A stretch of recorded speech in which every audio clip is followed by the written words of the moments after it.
Welcome to Dr. Creepin's Dungeon.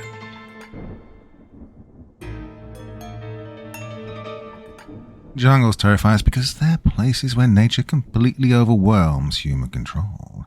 Thick vegetation blocks our view, strange sounds echo from every direction, and every step into the undergrowth feels like a step into the unknown.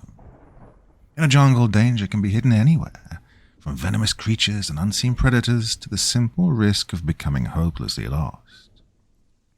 Unlike open landscapes, the dense canopy conceals both the path ahead and whatever might be watching from the shadows. This constant uncertainty taps into one of our oldest instincts, the fear of entering a place where we're no longer the dominant species, but just another vulnerable creature trying to survive.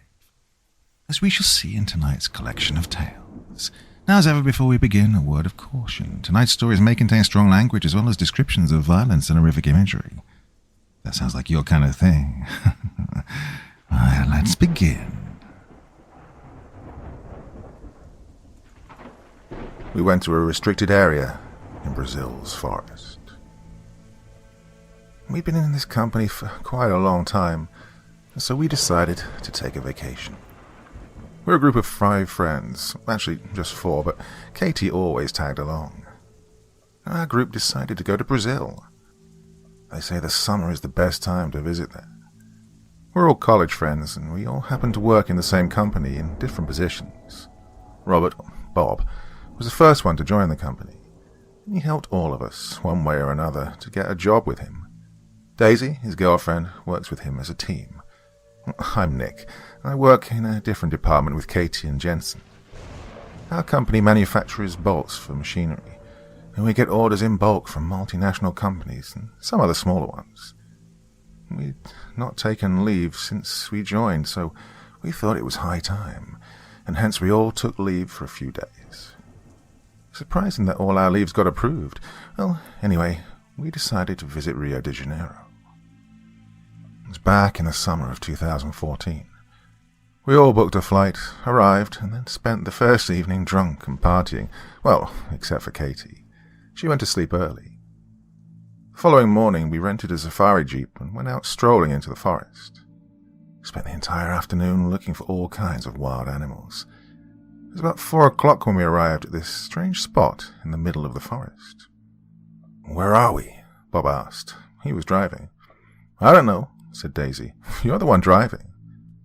This spot isn't supposed to be here. It's showing nothing on the GPS. I checked the maps on my smartphone. "Yeah, Bob's right," I said. "There's no road here." "We lost?" asked Jensen. "My head hurts from last night. I just want to go back to the hotel so I could get a nap." "We're not lost," said Katie. It's the first time she'd spoken all day. She was busy reading some book with strange symbols on it. We didn't want anything to do with her, so we never bothered asking. The road must lead to a restricted area. We're not allowed to go there. That's why it's not on the maps. Well, that makes sense," Daisy added. "Let's go check it out." "You crazy, babe. Does restricted mean nothing to you? Look, it's probably dangerous." "Yeah, probably," I declared. "But wait, Katie, how are you so sure?" "Are you kidding? A concrete road in the middle of the forest that doesn't show on maps. Doesn't need much genius to figure that out." "Come on, guys," Jensen blurted out angrily. "Do whatever you want, just let's move." "Oh, come on, babe. Let's check it out," Daisy suggested again.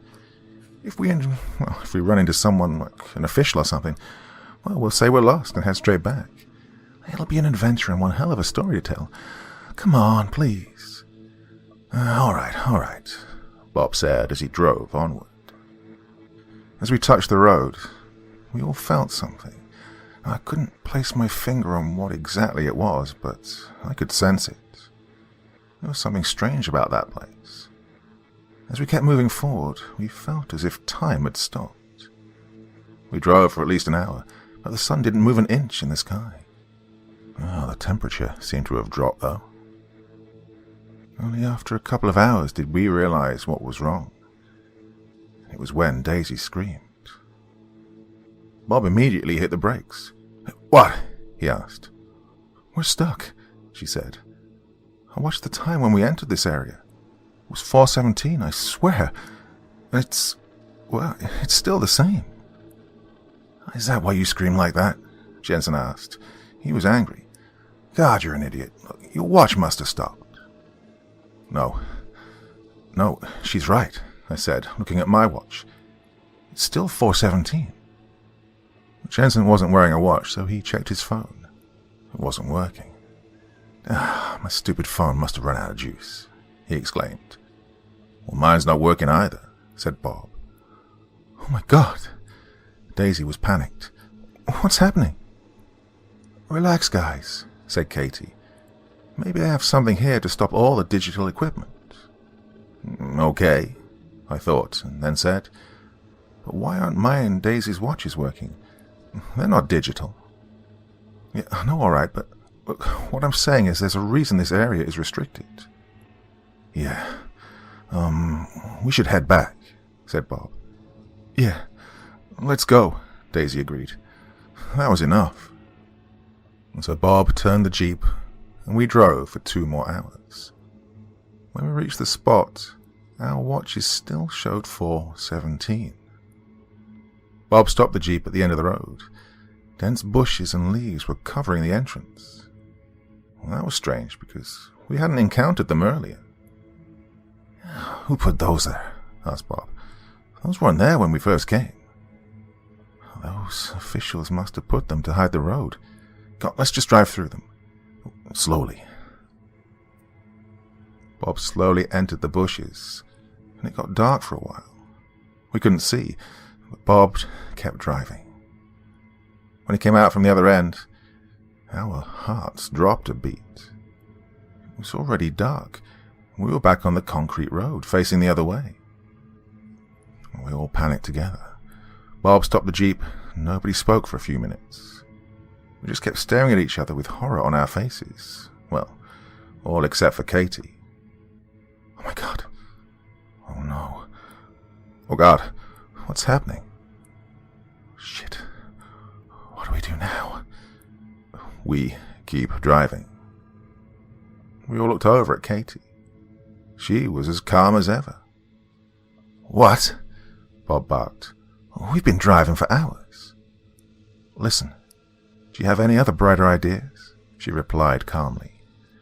"We can try to drive through the bushes again, but I think you already know what's going to happen. The only way is to keep driving." "Yeah, but how's that going to help?" Jensen asked. "I don't know, okay? It was your idea to visit the place. I already told you it was restricted. Maybe there's a way on the other side. I don't know. Do whatever you like. I don't care." Nobody said anything. What could anybody say? After a minute of silence, Bob started the Jeep and drove forward. And he kept going for hours. The time had literally stopped. It stayed the same. We didn't even feel anything because our metabolism seemed to have stopped with everything else. It felt like we drove for days. None of us got tired or hungry. We couldn't feel anything. It was weird. We offered to switch, but Bob declined.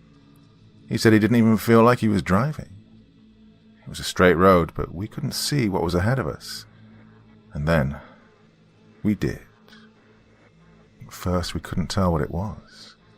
Then we realized it was water. We were approaching a humongous body of water, an ocean maybe.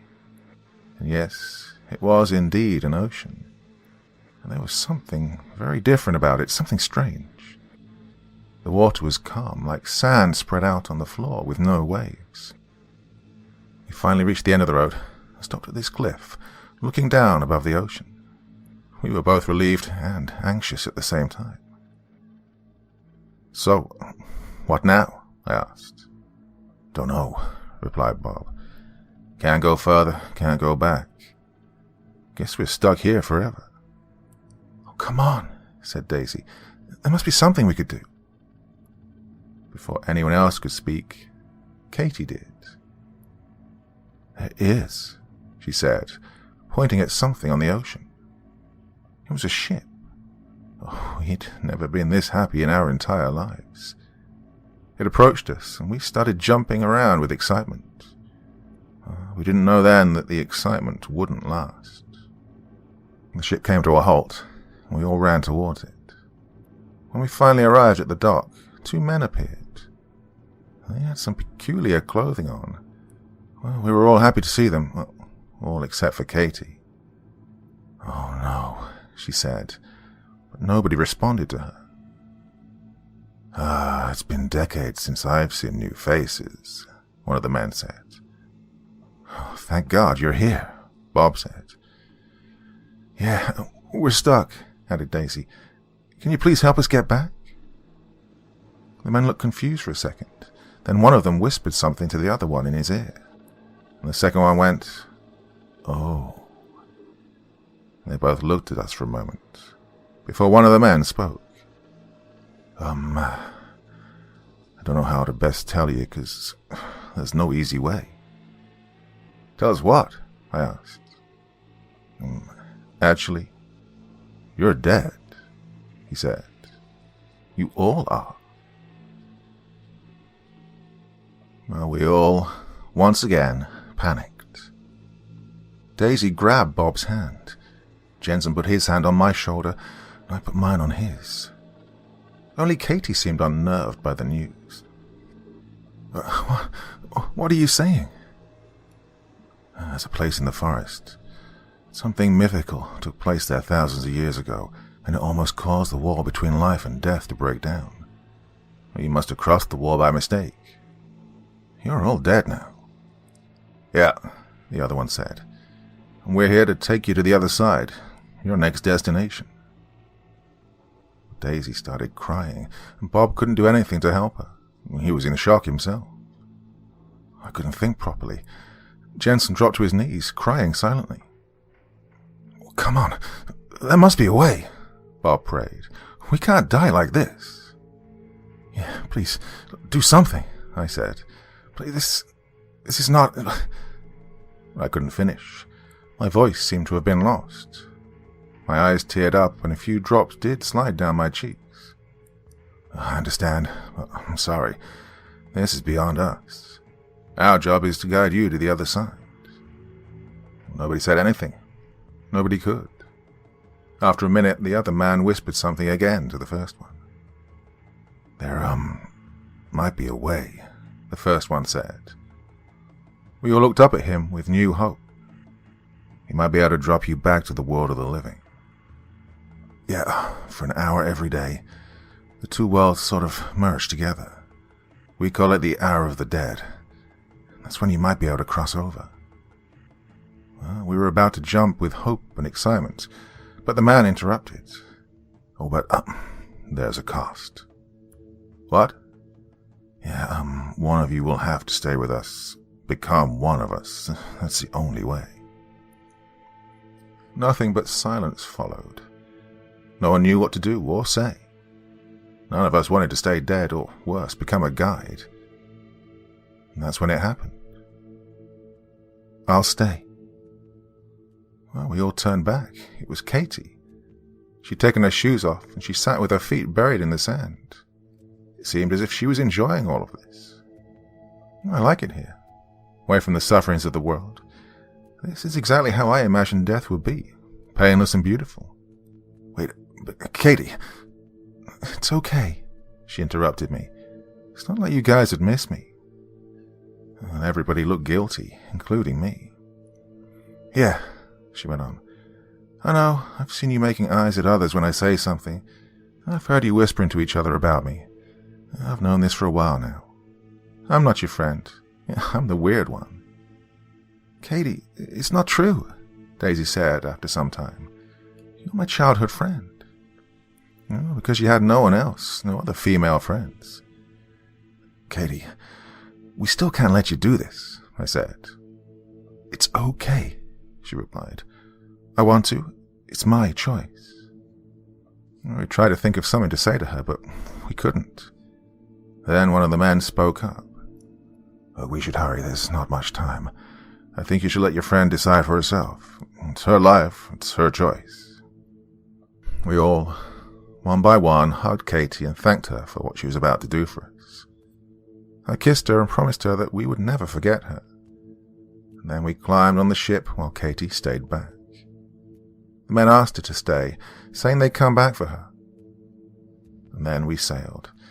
And we sailed for days, but it didn't feel like days. It was as if we'd arrived the very next moment.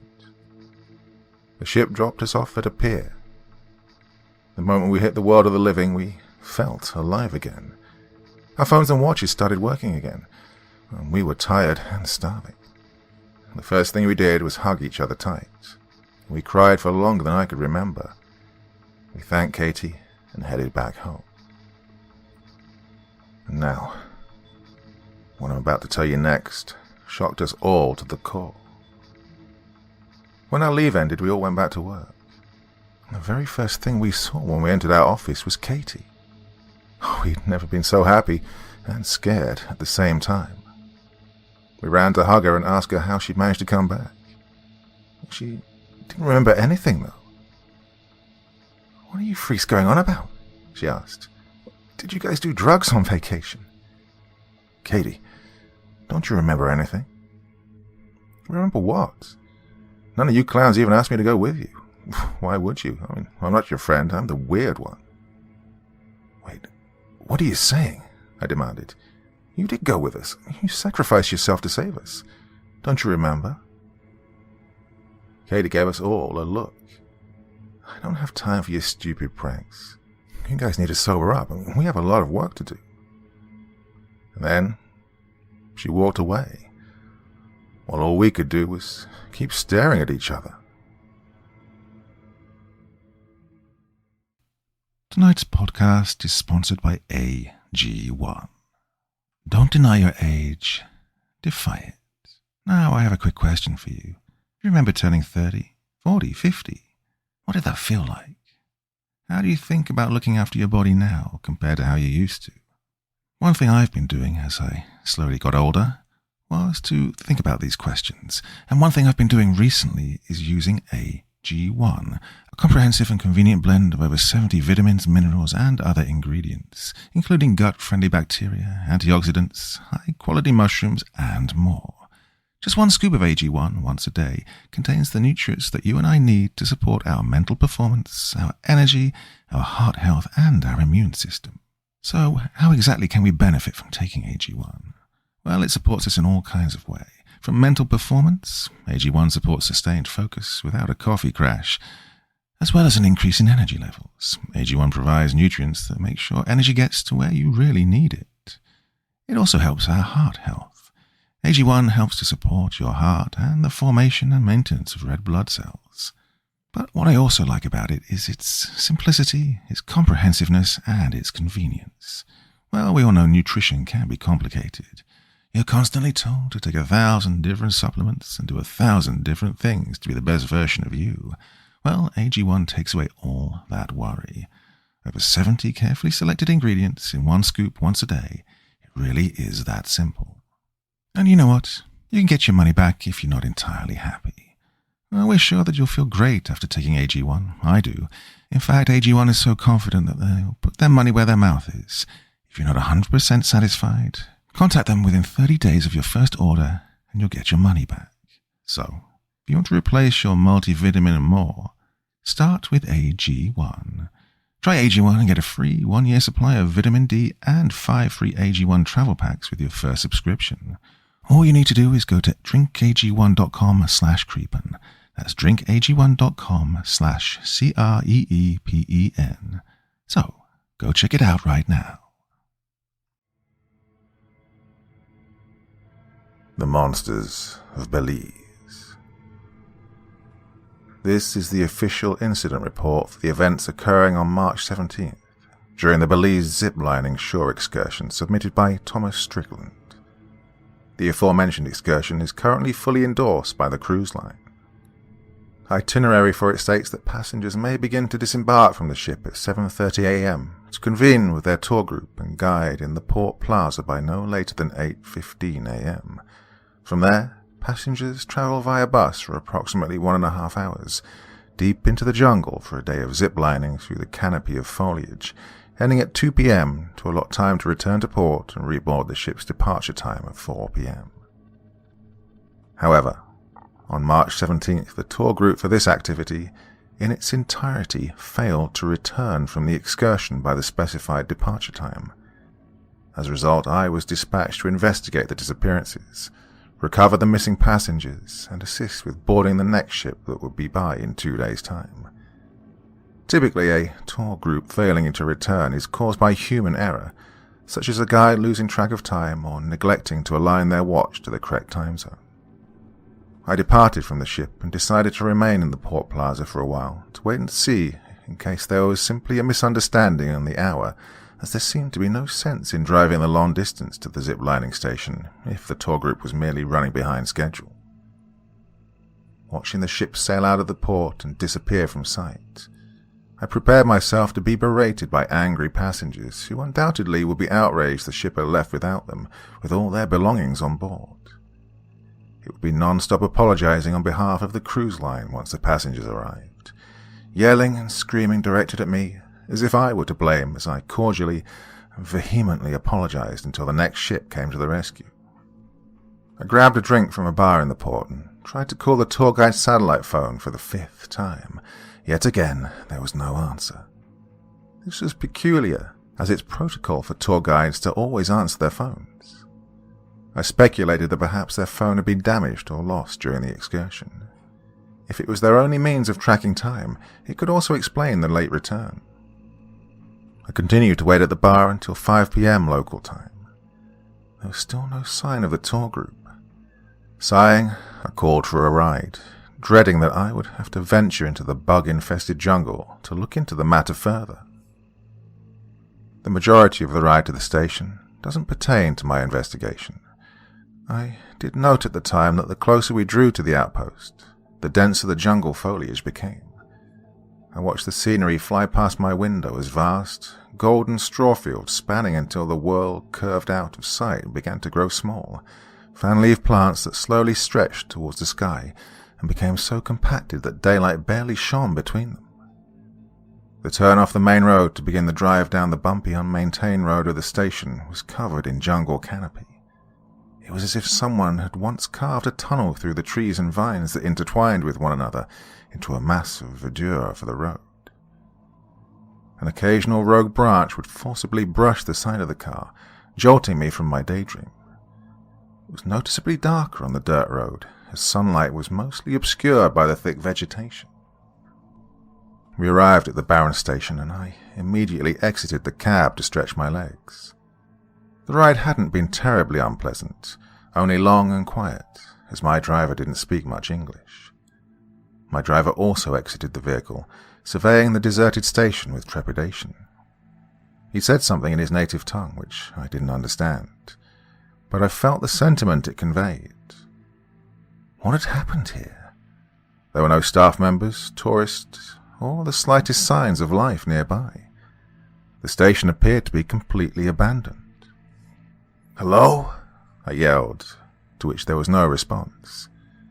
Listening carefully, I heard absolutely nothing, not even an insect stirring. I entered the main building to begin looking for clues as to what had transpired. Several chairs were overturned, and an old, outdated computer monitor lay in a broken heap on the ground. The stone receptionist counter not only consisted of the same materials as the rest of the building, but was also inlaid onto the floor. A scattered array of notebook pages containing furiously scribbled words and red smudges adorned the counter and surrounding floor. After taking several moments to arrange them in order, I discovered what had transpired. They read as follows. If you're reading this, I'm probably dead. I've been hiding here for hours now and no one's come to help. The blood loss is making me feel woozy, but I managed to stop most of the bleeding from my leg by tying a part of my zip-lining harness around it as a tourniquet. I fear it won't make much of a difference now, though. Outside of my sanctuary, I can hear the monsters roving around, waiting for me to leave. I have to do something to distract myself, and so I'm writing this. Lying in wait for my imminent death is too much to bear. Maybe someone will come to rescue me before it's too late, If not, at least this will pass the time and hopefully someone will find this so my family can find out what happened to me. My name is Bethany, last name withheld. Please tell my parents how much I love them, and please tell my little sister that I'm sorry I was so cruel to her in not letting her come on vacation with us. Well, seeing as how things have turned out, though, I'm glad I didn't. It's just supposed to be one last adventure with my friends celebrating our graduation from college, before having to be adults, functioning in the real world, and I wanted to let loose. I'm sorry, Bug. I didn't mean to make you feel like I didn't love you or want you around. The rest of the cruise was super fun, and I wish you could have been there, up until today. This morning, everything seemed so normal. The four of us woke up in our ocean view suite, groggy from the previous late night of partying in the ship's club, but we were excited for our last shore excursion of ziplining, even if it meant we had to get up early. We fought over the bathroom and single mirror in the room, but we all managed to shower and get ready in time. Like zombies, we dragged ourselves down to the lowest level of the ship to exit onto the dock. Right as we were about to step off, I noticed I was still clutching my coffee. Quickly I chugged it and left the cup behind on the ship. I regretted having to leave it somewhere completely out of the ordinary for housekeeping to discover, but there was little else I could do. We filed into the port and were revitalized with excitement. I inhaled the marvelous smell of clean sea air and with wondrous eyes beheld the beauty of the tropical fauna. Admiring the colorful little shops selling shirts and various trinkets, I hoped we'd have some time after the excursion to grab souvenirs. Courtney, Amber, and Jessie seemed to be as invigorated as I was. Excitedly, we convinced another individual from the ship to take a picture of us doing our squad pose in front of the large Belize welcome sign. Laughing at ourselves for being such obvious tourists, we thanked our fellow passenger and headed toward the rendezvous point for the zipline tour. Our tour guide was a fun local. She shared insight into the culture and regaled us with hilarious anecdotes of past tour groups on our ride to the zipline station. The bus we were packed into bounced with each bump in the road with a loud clanking sound and jarring motion. The bus's shocks had likely gone out long ago, but I enjoyed the more authentic feel of the ride. I watched out the window as we passed by dwellings covered in bars and surrounded with iron fences. This must be the nice part of the town, I thought. We passed by several children in matching uniforms walking to school. A man stood on a street median holding up bundles of bananas for sale. Soon the buildings and houses were replaced with fields, which were soon overgrown with trees and vines coexisting perfectly with one another.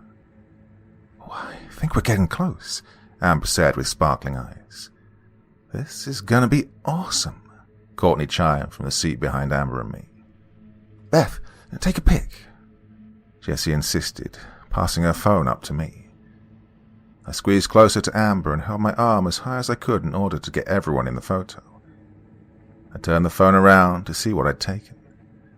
Courtney and Jessie stood up, leaning over our seat to judge the picture as well. Oh, perfect, Jessie said, satisfied, taking her phone back. We turned off the main road onto a little dirt path, and the bus started to thrash, throwing us all around. Feeling relief as we came to a stop, the four of us jumped off the bus, ready for today's endeavor. Well, I'm awake now, I sarcastically indicated. My friends laughed and nodded in assent. Yeah, there really should be some seatbelts on a bus like that. I've been on roller coasters that jerk you around less, Courtney remarked. Oh, at least roller coasters have safety bars, Jessie added. Come on, we should get in line. Everyone else is already ahead of us, Amber pointed out, waving towards the horde of people waiting. We took our place in line and talked about how excited we were to be ziplining, how much fun the cruise had been, and how sad we were that it was about to end. Soon we'd return to the busy rat race of life. I wish the cruise didn't have to end and we could stay on vacation forever, Amber solemnly stated. I know, Courtney agreed. Wouldn't it be nice just to live on a cruise ship and see the world while doing rad things? Amber appeared to have something weighing heavily on her mind. In an effort to cheer her up, I said, we should do this again in a few years. Once we all settle into our new jobs and save up, we should have a girls' reunion trip. Yeah, totally, Courtney agreed. Yeah, Amber said quietly, almost as a sigh. What's wrong? I finally inquired. It's just... Amber began, then hesitated. Just what?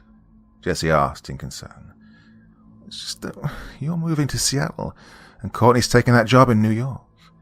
We're never going to see each other. Then there'll be husbands and families. Beth will meet a nice girl and settle down. Our lives are going to grow apart after this. I'm sad, because I know this will be our last adventure together. Amber blurted out. I'm sorry, I don't mean to ruin our last day, she concluded, rubbing the tears that were forming away. She didn't have much in the way of family back home. Over the years of school together, we'd become her family. She'd even joined me at my parents' house for Christmas last year. My folks welcomed her with open arms, and my little sister was glad to have another person to play games with. I placed my arms on her shoulders and reassured her. Hey now, we're always going to be friends. While it's true we may grow apart somewhat, but we'll never lose touch, right? I asked, glancing at the other two. Of course, Jessie answered, patting Amber's back. BFFs till we die, bitches, Courtney chimed in, squeezing us together for a group hug. Well, after the embrace, Amber was smiling again. Thanks, guys, she said, wiping away the remaining tears. We continued to wait in line and steered the conversation away from going home and towards how excited we were for the zipline. Any of you ziplined before? Courtney asked. We all responded no, and she continued. Oh, it's so much fun. This one sounds even better than the ones I've gone on. 7 zip lines in a row. What do you mean? Jessie asked. Well, usually there are only a couple of zip lines to cross, but this one has 7. There's a little bit of walking between a couple of them, I think, but it's mostly zip. Land on a platform and zip again. Courtney motioned, waving a finger from one spot to another for emphasis. She'd been the one to pick this excursion, hence knowing the most about it. Each of the 4 of us had picked an excursion for the group. Amber chose swimming with dolphins, Jessie picked deep-sea snorkeling, and I decided we'd explore Mayan ruins, which ended up being an all-day hike around the outside of some pyramids rather than getting to explore the inside like Lara Croft, but we still enjoyed it. All in all, it had been an amazing trip none of us would forget. Finally, we made it to the front of the line, where a happy instructor fitted our gear and went over the safety precautions. We were each given a harness, gloves, and a helmet to wear for the duration of the event, including the half-mile hike straight uphill to the first line. Wearing it was easier than carrying it, but the harness was uncomfortable and rode up my shorts. The instructor informed us that we didn't need to worry about braking, since it was done automatically when we got close to the end of the line, where a staff member would catch us and hook us up to the next line. He also warned us to tuck our knees in before landing to prevent injury. He then told us to begin our journey up the hill whenever we were ready, and concluded with, "Oh, and most importantly, have a great time." I wandered over to the cooler for some water, while my friends applied bug spray and adjusted their gear. Little did they know, but I was terrified of heights. Only my parents and sister knew of my secret fear, which they thoroughly enjoyed teasing me about. Freaking out quietly, I filled the paper cup with the cool liquid and downed it. "You can do this," I reassured myself in a breathy whisper. I refilled my cup and sipped the hydration. Glancing at my friends, I confirmed they were still preoccupied. I looked at the jungle surrounding me. The greenery was thick and beautiful. Ivy and vines twisted around tree trunks and branches. It was incredibly peaceful. But my peace was soon interrupted by a staff member. "Hey, how are you?" he asked in a thick accent. "Good," I timidly answered, possessing a strong dislike of strangers. "How are you?" "It's another beautiful day," he declared as he outspread his arms. Smiling, he then asked, "Are you out here by yourself?" Well, it may have been a cultural difference, but the question sent a warning alarm blaring in my mind. I answered, "No, I'm with my friends. His brow then furrowed with displeasure. I quickly chugged my remaining water, tossed my cup, and added, I should get back to them, as I hurried away. I rejoined the group, and Jessie said, Ready? Yeah, I slowly said. Did you guys see that? What? You talking to a local hottie? Yeah. Too bad for him, he chose the wrong one of us, Courtney answered, laughing. No, he really was creepy, I corrected.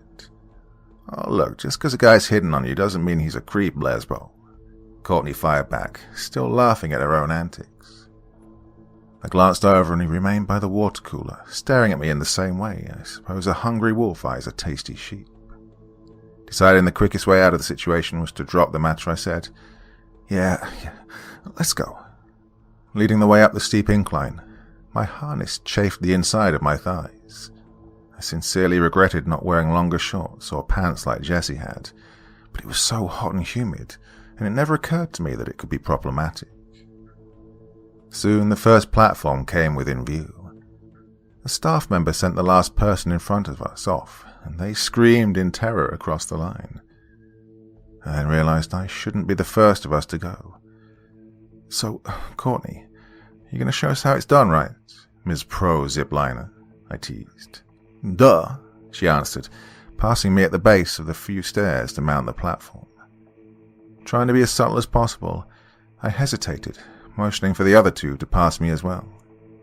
Jessie nodded politely, and Amber curtsied, seeming to be none the wiser. Courtney was clipped in and sent off proclaiming, Woo! As she zipped on to the next platform. Once there, she turned around and waved to us with an ecstatic smile, showing all her teeth. Jessie was next. By the time she'd left the first platform, Courtney had already disappeared from the second. There didn't seem to be adequate room for more than 2 people to be on that platform, including the attendant. Amber was sent down the line, meaning it would be my turn next. I slowly approached the edge of the platform, peering down at the plummet to certain death. Looking up, I caught sight of Amber smiling and waving from the second platform, so I reciprocated, feigning excitement. Ready? The smiling attendant asked. Amber had already disappeared, so I took a couple of deep breaths before hesitantly answering, Yeah. Instantly I was shoved off the platform and sent flying down the line. I shamelessly screamed and laughed all at once, probably sounding like I was insane. This would be an accurate assumption, as I was insane with fear. Soaring across the canopy was exhilarating, yet terrifying. My heart was beating so rapidly in my chest I thought it would burst. I approached the second platform and slowed a bit as the braking system engaged. Recalling the instructor's words, I picked up my feet just before I slammed into the staff member who caught me. He seemed used to being hit with that kind of force, barely rocking in place. I briefly wondered about the alleged braking system, thinking that it left much to be desired. How was it? The attendant asked me. A huge smile swept across my face as I answered, Awesome. I was glad to be facing my fear in the most exciting fashion, but I was already nervous for the next zip. Ready to go again? He asked, while clipping me on to the second line. I followed the cord with my eyes, but it disappeared into the canopy and the third platform was hidden from view. Silently, I reassured myself and nodded my head, confirming, Ready. Again, I was sent soaring amongst the greenery of the jungle, this time actually entering into it. A few brave trees attempted to retake the path of the zipline, twisting towards it. Leaves grazed my feet and arms as I flew past. I tucked my feet up towards my chest for fear of them getting snagged on a branch. Soon the next landing came within view, but something was terribly wrong. Courtney was laid on the floor of the platform with Jessie crouching down next to her. Amber stood as sentry until she noticed me, then yelled to Jessie and hoisted her up. They poised themselves, looking like umpires ready to catch me. Automatically slowing slightly, I braced myself. I crashed into them, but thankfully they prevented me from colliding into the tree that the zipline was anchored to. Amber managed to stay on her feet, but Jessie fell, landing beside Courtney. "Thanks," I gratefully said, standing on my feet. Jessie rolled her knees, wincing, and outstretched one of her legs. Her attention returned to Courtney. "Is she okay?" I asked, worried about the severity of her condition. "She's been out cold since I got here a few minutes ago," Jessie answered, without looking up from checking Courtney's vitals. Amber fidgeted with my clips as she tried to unhook me, saying, "Yeah, it took us a while to unclip me. We were afraid you'd crash into me. Then we were scared you weren't coming at all." "Where's the staff for this platform?" I asked the question with the obvious answer, since the four of us were crammed onto the tiny platform alone. After a brief silence, Jessie sighed and Amber answered, "We don't know." Her voice shook as she struggled to remain calm. "Courtney was the only one here when I got here, and well..." Jessie's voice trailed off as she gently slapped Courtney's face. "God, we need to get help," I urged, on the verge of panicking. "How? Our phones don't work out here and there's no one around," Jessie stated irritably. Most likely she'd already had the same conversation with Amber moments ago and I'd missed it. I glanced around us, brainstorming ideas. We were still a long ways away from the ground. There were some large tree trunks and branches within reach, but I was no climber. I followed the third line visually, which led to an abandoned platform. I scanned the area surrounding the fourth landing and noticed there were stairs going down to the side of it. Maybe there was another way down, or at least solid ground, which I prefer immensely in contrast to a rickety platform suspended in the air, supported only by the trunk of a tree. Courtney stirred with a groan. "Oh my God, are you okay?" was heard amongst the group as we crowded around her. Perplexed, she slowly asked, "What happened?" Jessie brushed Courtney's blonde bangs aside, revealing a large red mark down the side of her temple, where her helmet could not protect, and concluded, "Looks like you hit your head pretty good, probably on this tree." She smacked the sturdy trunk for emphasis. "Oh," was all Courtney said, clearly still dazed from the encounter. She put her hand down to push herself up. The moment she put pressure on it, she retracted it as her face twisted in pain, and she sucked in a quick breath through gritted teeth. She lifted her hand for examination. "Shit," she gasped, seeing that it was blue and swollen. "Oh, damn," Jessie said. "You must have put your hand up to shield yourself. It looks broken." She paused thoughtfully for a moment and continued, "We should probably wrap it in a sling." "With what?" I asked, peering around the barren platform. Jessie looked around as well. Sighing, she stripped off her tank top, answering, "With this." She carefully wrapped Courtney's arm in the makeshift sling to prevent further injury. "There," she said when finished. "Now what?" Amber inquired. "Now, we head down and find help," Jessie answered, her voice betraying that she realized the task was easier said than done. "But how?" Amber seemed more frightened with each passing second. "Well, there's only one way," I stated matter-of-factly. Amber looked at the zip line and then back to Courtney, questioning. "But how is she supposed to—" "She's going to need our help," Jessie interrupted, standing up. She winced and leaned her weight to one side. "Are you okay?" I asked, with growing concern. Yeah, I'm fine," Jessie claimed. Noticing the worry the group continued to share for her, she explained. "When I came down the line, Courtney was still hanging from it, knocked out. So to avoid crushing her, I caught my leg on the bottom of the platform to stop. It hurts, but I'll live." Jessie was unquestionably the toughest amongst us. I envied her resilience. "We should take a look real quick," I suggested, since Jessie was the only one of us smart enough to wear pants, which was hiding her injury. "No, it's fine," Jessie reaffirmed stoically. "Besides, nothing can be done about it till we find help. Let's just focus on getting down." Okay, what do we do? Amber asked, wide-eyed. We all looked to Jessie, the born leader among us, who answered. Okay, Amber, Beth, you two are going to have to go before Courtney. Whoever goes first, try to hit the tree with the side of your body. That'll probably do the least amount of damage. Now, keep your arms and legs tucked in. Then you can help stop whoever goes next. After you two, I'll go. I'll clip Courtney in and send her down. The two of you should be able to catch her so she doesn't get hurt more. Courtney, try to give me a good side. Courtney nodded in acknowledgement. All right. We can do this. So, who's going first? Her feigned enthusiasm was anything but contagious. I looked at the terrified Amber and then down the drop of doom. Knowing it had to be me, I volunteered. I'll go. Relief briefly washed over Amber's expression. I clipped onto the line, took a deep breath, and then an idea occurred to me.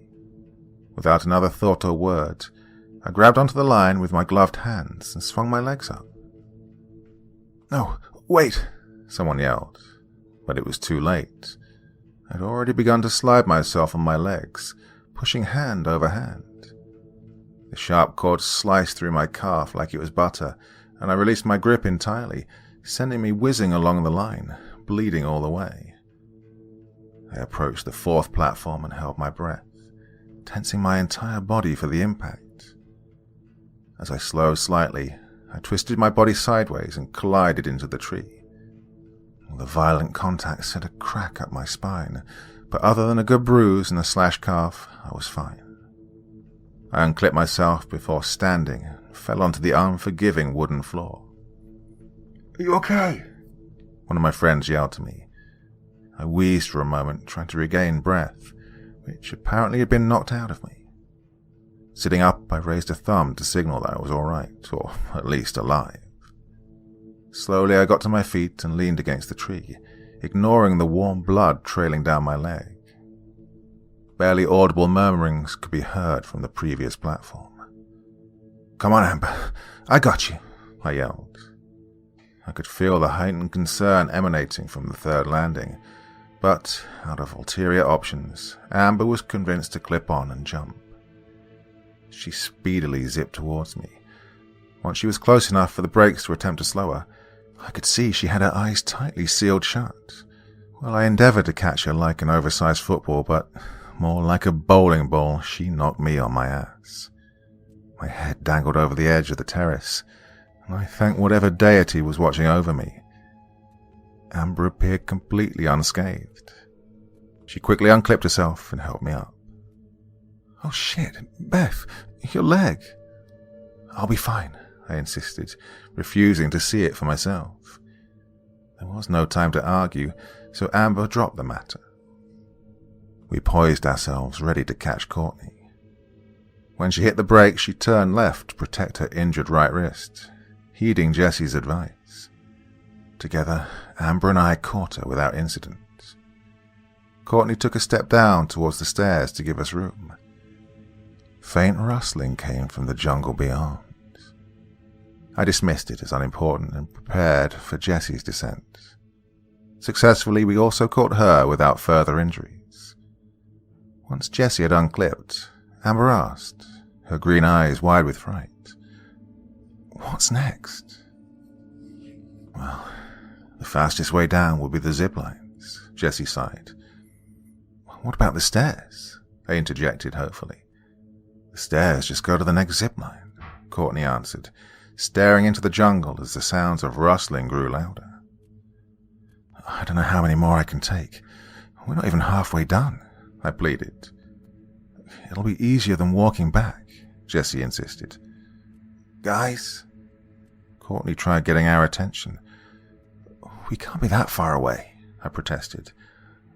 Guys, Courtney repeated, a little louder. We wouldn't even know which way to go, Jessie argued.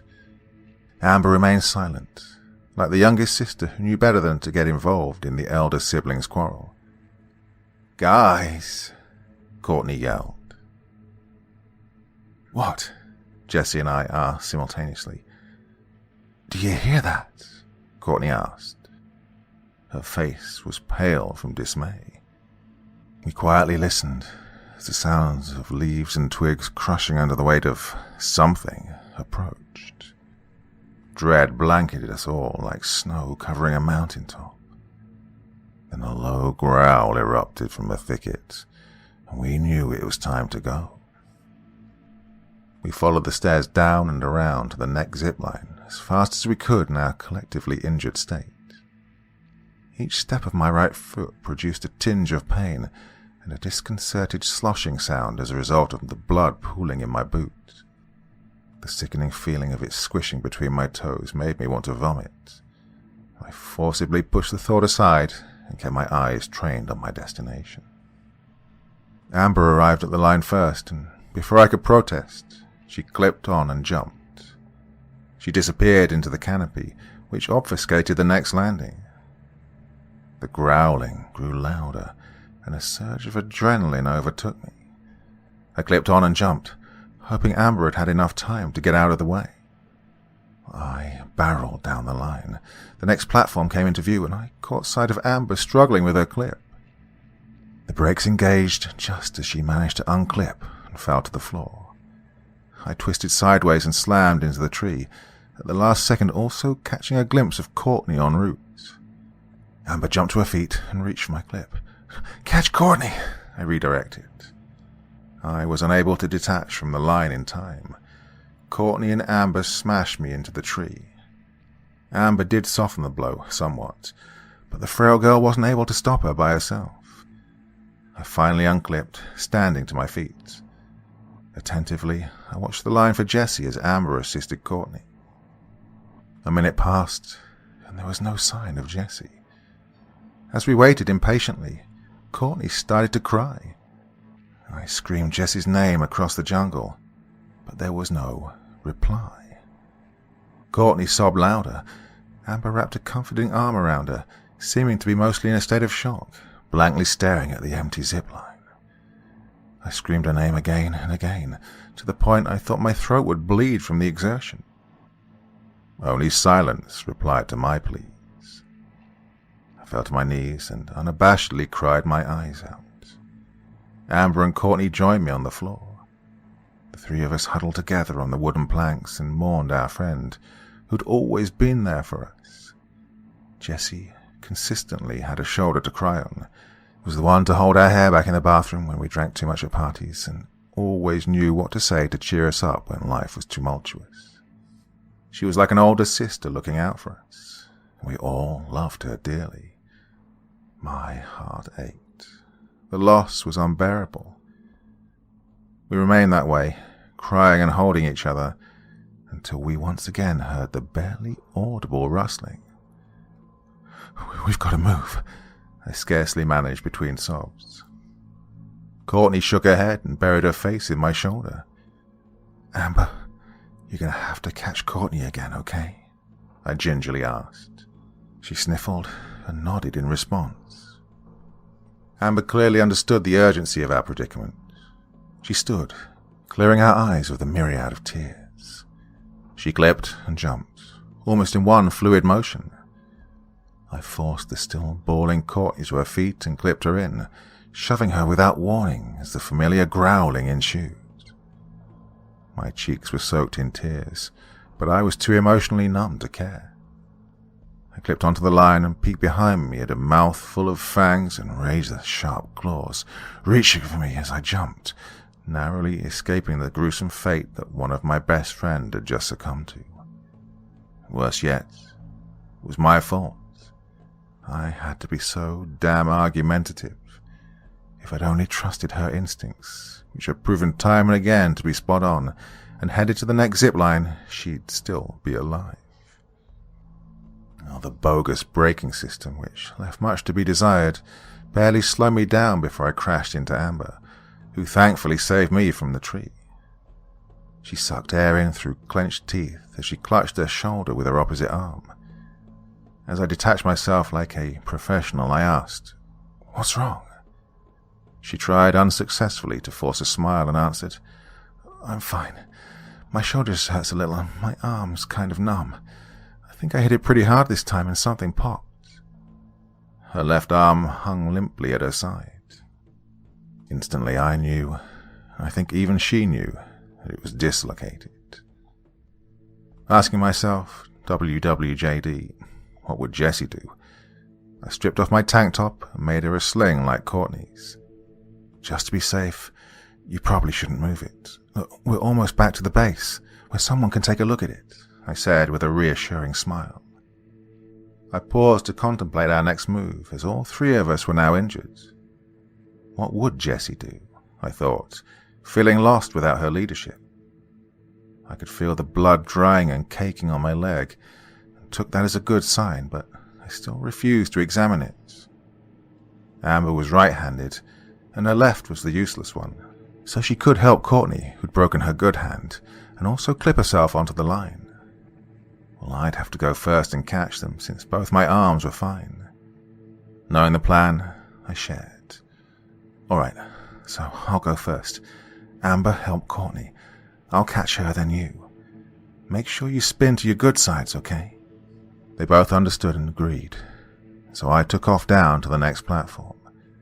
I detached, landed, and briefly glanced down the last line to safety. We were so close. A hill even begun to emerge under this landing. Solid ground was within sight.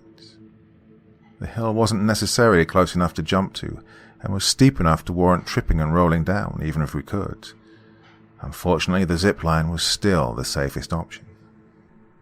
The rustling sound resumed behind me, right before I caught Courtney.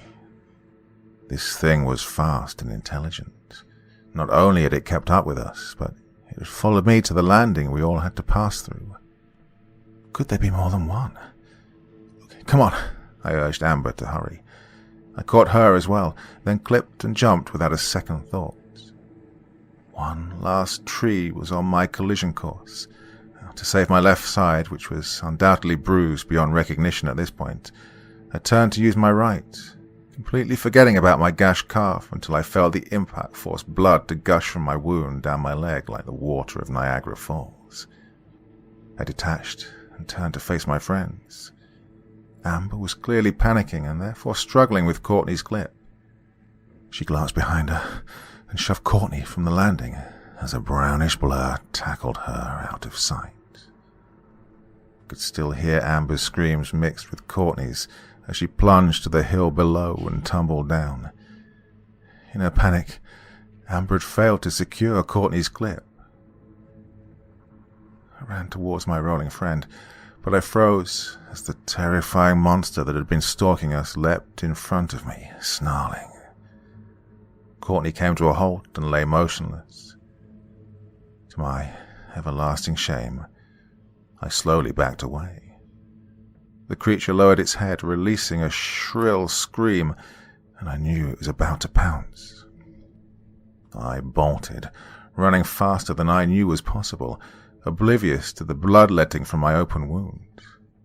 I rushed, purely fueled by adrenaline, into the main building and barely managed to lock myself in a storage closet. I could hear the monster lurking outside the door, rummaging and tracking my scent, the sweet scent of my alluring blood. That must have been what attracted it to us, and why it was so easy to track us. My friends are dead because of my stupidity and stubbornness, but I'll be with them soon. No help is coming. It's probably better this way. No one else needs to die because of me and the enticing scent I'm exuding. I finally looked at my leg. I tied a part of my harness around as a tourniquet. It's what Jessie would have done. I don't think it matters, though. The gash is deep.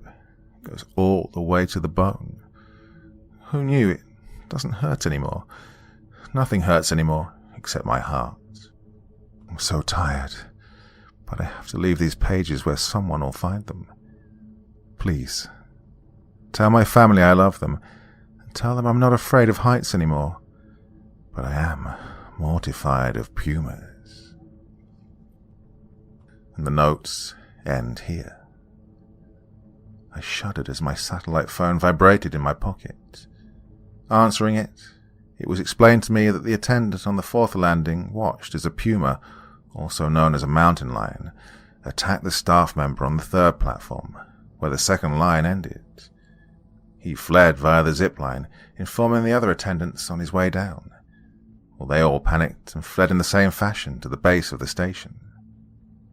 The tour guide struggled to contain the fear that abundantly spread amongst the tourists, and in the chaos that followed, she dropped her satellite phone, which was trampled beyond repair.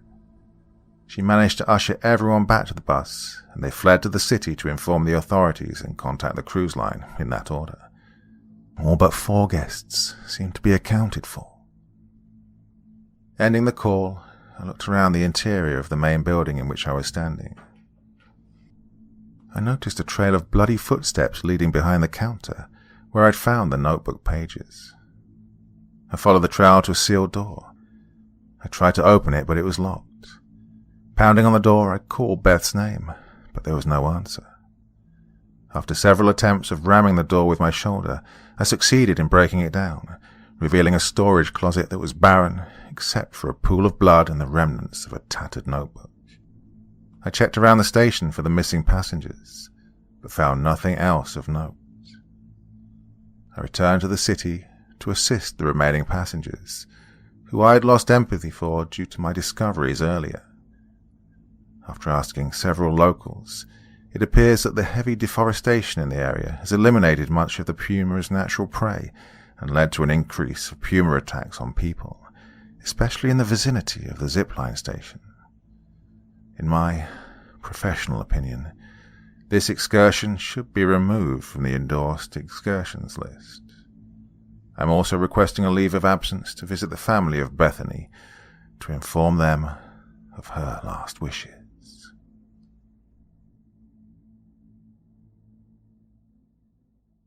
Sunrise in Aztlan.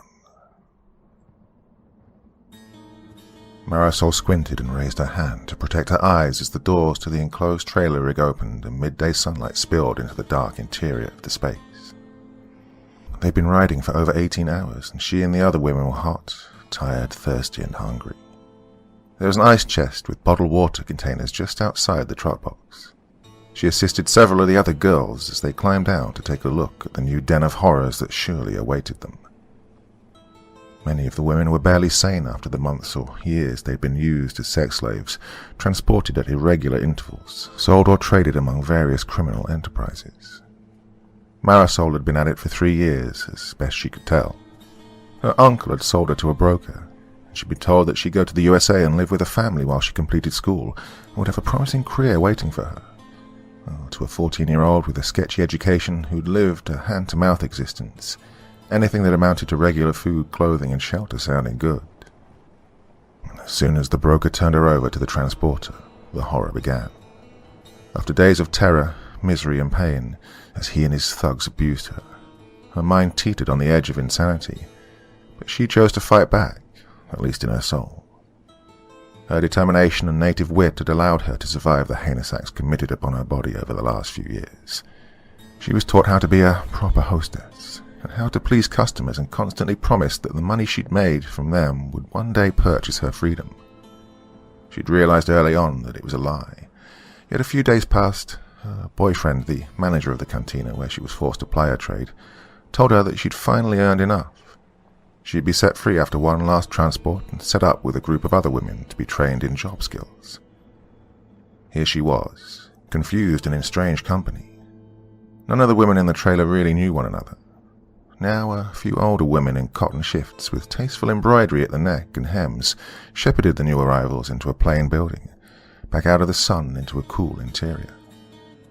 She hadn't seen much of the outdoors between the truck and the building, just high canyon walls with a spread of greenery and buildings between them. Her grasp of geography was very limited, so she had no idea where she was. The women in the embroidered dresses conducted them up a flight of stairs and into a dormitory. There were 20 women, 10 sets of bunk beds and 4 showers on that floor, but it didn't take terribly long for Marisol and her 19 companions to get clean and change into very plain, natural cotton shifts. 4 of the women in the more ornate dresses led them downstairs to a dining hall, where there was a meal and drink set out for them. The food was plain, but of decent quality and sufficient quantity to satisfy their needs. They were finally ushered into a break room in the back of the building adjacent to the dining hall. The eldest of their escorts gained their attention and spoke in the upper-class Central Mexican dialect of Spanish. "We welcome you to our facility. We are here to help you. There's no need for you to work or serve in any way until you're selected for a job. We will interview each of you and help guide you to the best employment. Honorable work for some of you, and, if you like, an honorable match with a working man. Those of you with children will be reunited with them once you're placed. They will receive the best of care until then. You may use any of the recreation facilities in this room, and you're free to roam around anywhere inside. You are forbidden to leave the building unless one of our guides is with you. This city is strange to you, and you will not be safe. So, ladies, relax until we come to get you for your assessment." The next day, when she awakened just after sunrise, Marisol noted that there were now only 19 women in the barracks, including herself. She enjoyed arithmetic and noticed numbers more than did most people. That night, as they prepared to sleep, she counted 18. It gave her an uneasy feeling. Marisol had been very fortunate in that she had no children from whom to be separated. Several of the women were frantic about theirs. Now that she thought about it, the two who were gone had been the most demonstrative and had begged to be allowed to see their babies. By the third day, it was apparent that the group had been losing numbers steadily, 2 per day by her count. She worked up the nerve to ask one of the women who served their meals and essentially directed their days of leisure what had happened to the missing women. "They have moved on to their training programs for new jobs. We screen 2 of you each day to determine where you will be placed. Relax, enjoy your time and be calm. We have provided the nice TV, movies, games, and many magazines.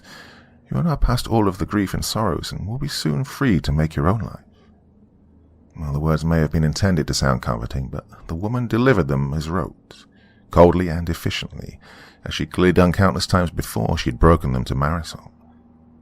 That afternoon, she finished her shower and dressed in a fresh cotton shift. They'd been told to bathe and change every day. It was actually quite refreshing, so she didn't mind. She felt that each shower washed away a little more of her anguish and humiliation. As she left the shower room, she saw one of the hostesses, who silently beckoned her to come downstairs into the front of the building. She did as she was bid. She'd been conditioned to do so for the past few years. Once they were downstairs, the woman handed her a nice cool glass of papaya juice, her favorite drink, which Marisol downed gratefully. Then the kindly, quiet woman beckoned for her to step outside and said softly, "It's okay when you're with one of us." She once again had to shield her eyes from the brutal rays of the sun as she left the building, though it was sinking fast toward the horizon. The dawn was well lit, but fluorescent mortal bulbs could not compare to the power of Sol Invictus. She'd heard that name from her village priest when he'd spoken of some ancient people. The woman gently took her by the arm and guided her around the side of the building and into a warren of other similar buildings and structures, all of them at least a few stories tall and set closely together.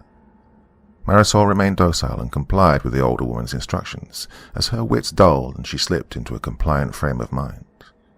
At least until they turned a last corner.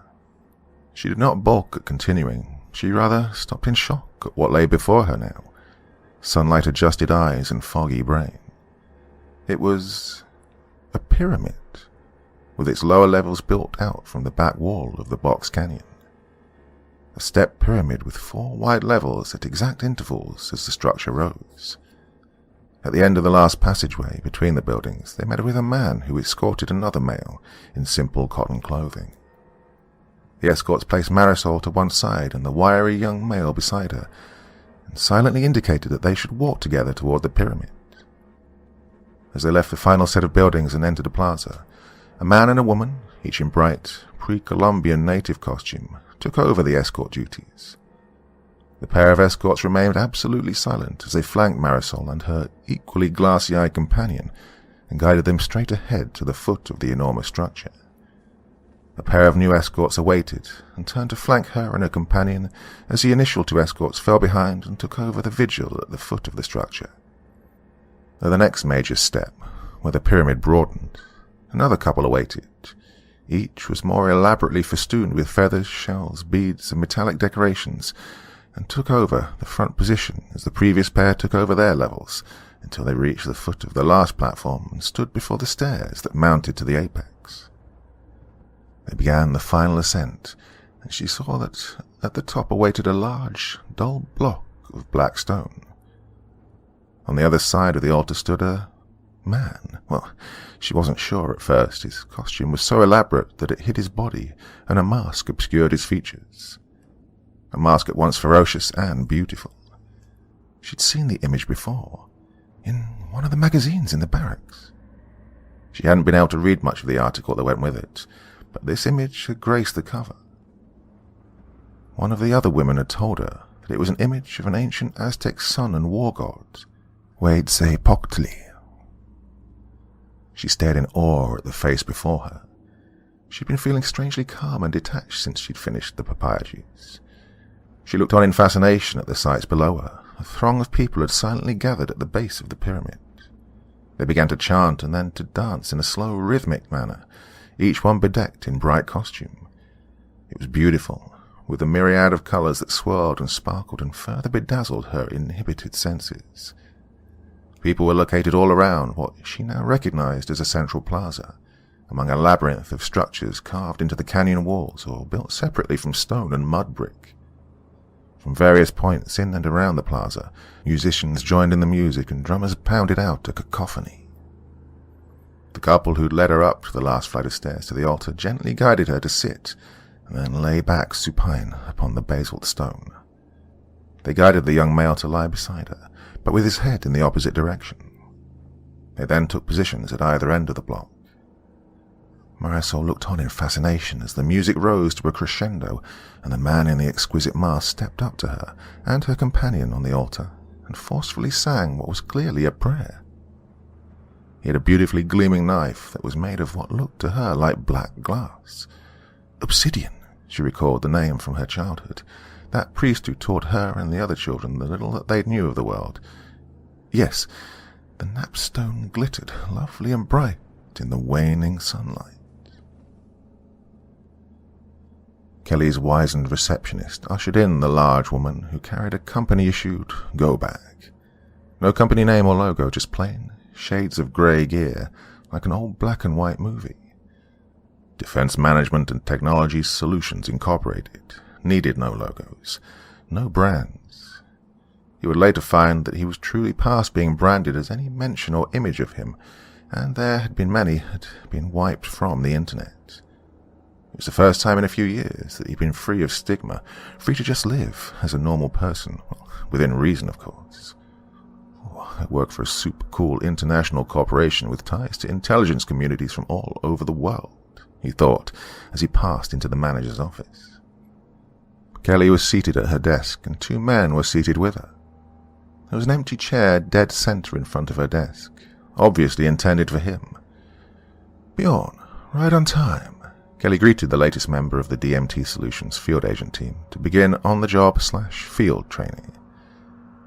I'd like you to meet with your team leader for this mission, Art.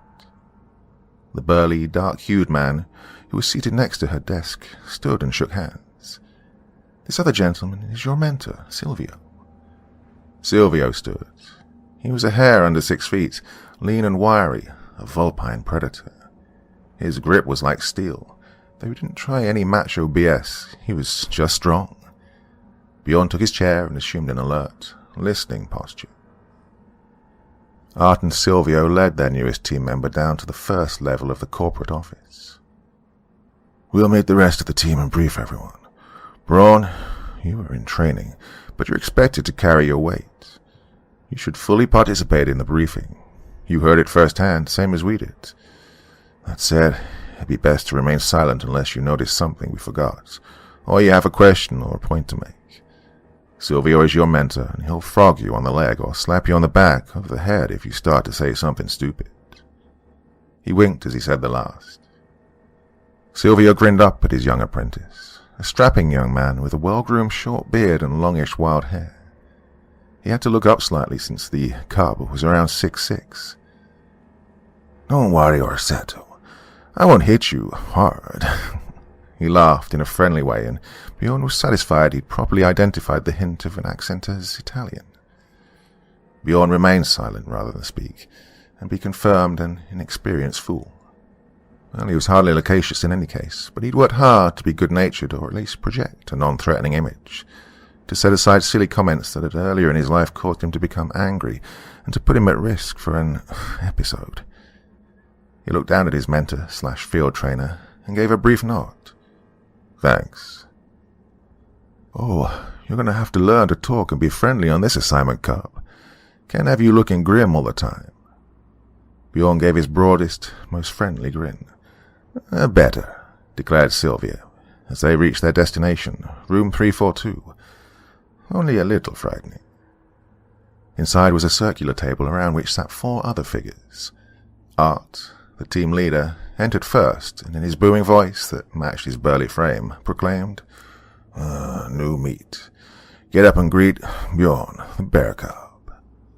All 4 figures rose. The first on the right, a 20-something woman, said simply, Pearly Gates. The second person announced that his name was Jim Bui, super bad redneck hero and purveyor of fine knives, no relation to the Alamo guy. Considering that he was a short, gracile man who appeared to be from Southeast Asia, Bjorn thought his claim may have been made in fun, though he wore an impressive-looking knife at his side. Not as big as the much larger cub sported. It was a veritable short sword, but still, he enjoyed discussing cold steel with fellow aficionados. Next was Daisy. She claimed she was named after a brand of BB gun, but it was in actuality a lethal weapon. The last team member to introduce himself was young, medium-built and rather handsome except for a few scars on the left side of his face, and Bjorn looked on in astonishment. The young man wore a short-sleeved t-shirt, and his complete left arm had clearly been replaced by a prosthetic that was unlike anything he'd ever seen. It was cobalt blue, but looked for all the world like a flesh-and-blood arm. He smiled shyly and said, Jaybird, I do the heavy lifting. He flexed the cobalt arm. I'm part of defense management these days, but I started on the tech solutions team of DMT Solutions, Inc. as a biotech patient. Never thought such a thing would be possible. Maybe it's not. It's totally experimental, but amazing. An actual cyborg arm, like I'm in some graphic novel. He trailed off and looked in wonder at his arm, as though it was the first time he'd seen it and learned its capabilities. His smile broadened. I'm happiest to meet you. I just finished field training, and I'll be glad to have someone new to pick on for a change. Art looked at the young man askance. You don't get to mess with anyone, new dick. Bjorn's here for training. He ain't the newest member of... He dragged out the last and looked around expectantly, as with a long-play game, until the entire team roared out as one. Los Diablos Tejanos. Bjorn nodded. The Devil Texians. What they called the Texas Rangers during the Mexican War in the late 1840s. Are you all from Texas, or... Art barked out a laugh. No, we just talked about cool, badass names, and Jim Bui here suggested it. He's from El Paso, but we let him stay on the team anyway. Oh, and Jay worked down near Houston, but he's originally from La La Land. There was more light banter, but within a few minutes, Art put on his game face. All right, everybody. Time to settle down for briefing. Next assignment is going to be a challenge. It'll require some undercover work, and our client is Congresswoman Morales, via BLM. Our contact there is Newberry. There were groans from a couple in the room. Art cut off the objections. Yeah, get over it. This one's important. Everyone settled down instantly. They were mostly Type A personalities, A as in assertive, but they were also a well-trained team of professionals. Art began. In a nutshell, people are being trafficked over the border and are disappearing, and we don't know what's happening to them. A few days ago, the Congresswoman's daughter, Raina, went missing while visiting Galveston. She hasn't shown up at any of her usual haunts. There's been no ransom demand, nor any word for that matter. Of course, the Alphabet agencies are working on it. We have some decent intel that links Raina to the other disappearances. So, how's this BLM instead of ICE or Homeland? Jim Bui asked. Art nodded in acknowledgement of the good question. Because while we don't know for sure, the trails seem to lead from the cities into the wilderness out west in the Four Corners region, onto federal land. We'll have to work in some pretty sketchy places. May have to do some things that'll seem pretty callous, but if we can develop or talk to an informant, we can get to the bottom of it. Oh, one thing, he added. The reason they've contacted us is that while law enforcement can file charges, we can actually get the girl as freelancers, and maybe we can find out what's happening with the disappearances and put a stop to it. Bottom line, no one hears from these folks once they pass into Four Corners. We have information that the disappearances are connected to the Aztlan movement. Apparently not such a dead group after all, and possibly tied to an ancient cult.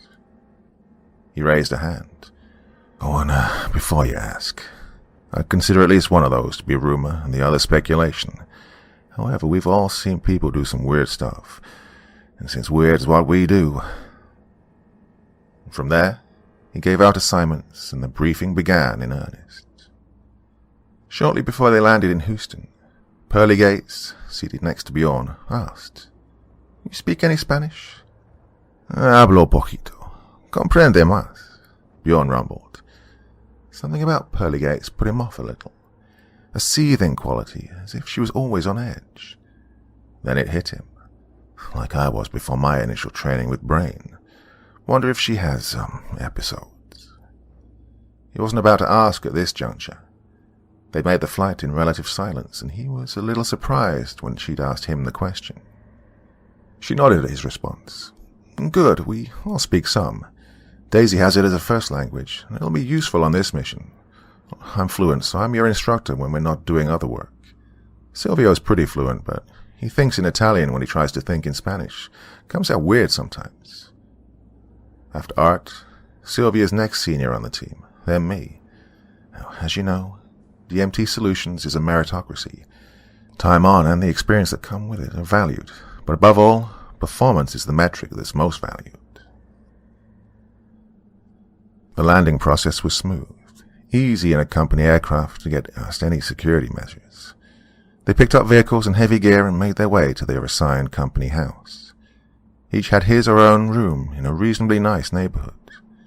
They also had an apartment in a less savory part of town, near the ship canal, to do any work that required them to give out an address or take in and hold or interrogate any contacts.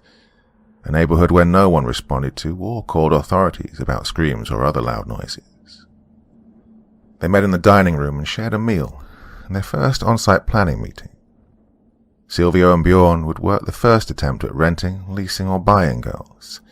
Jay and Jim would try if the first two failed. They didn't expect any real trouble. The transactions were normal for the area around the port. The strangers were not as unusual as in other parts of the city.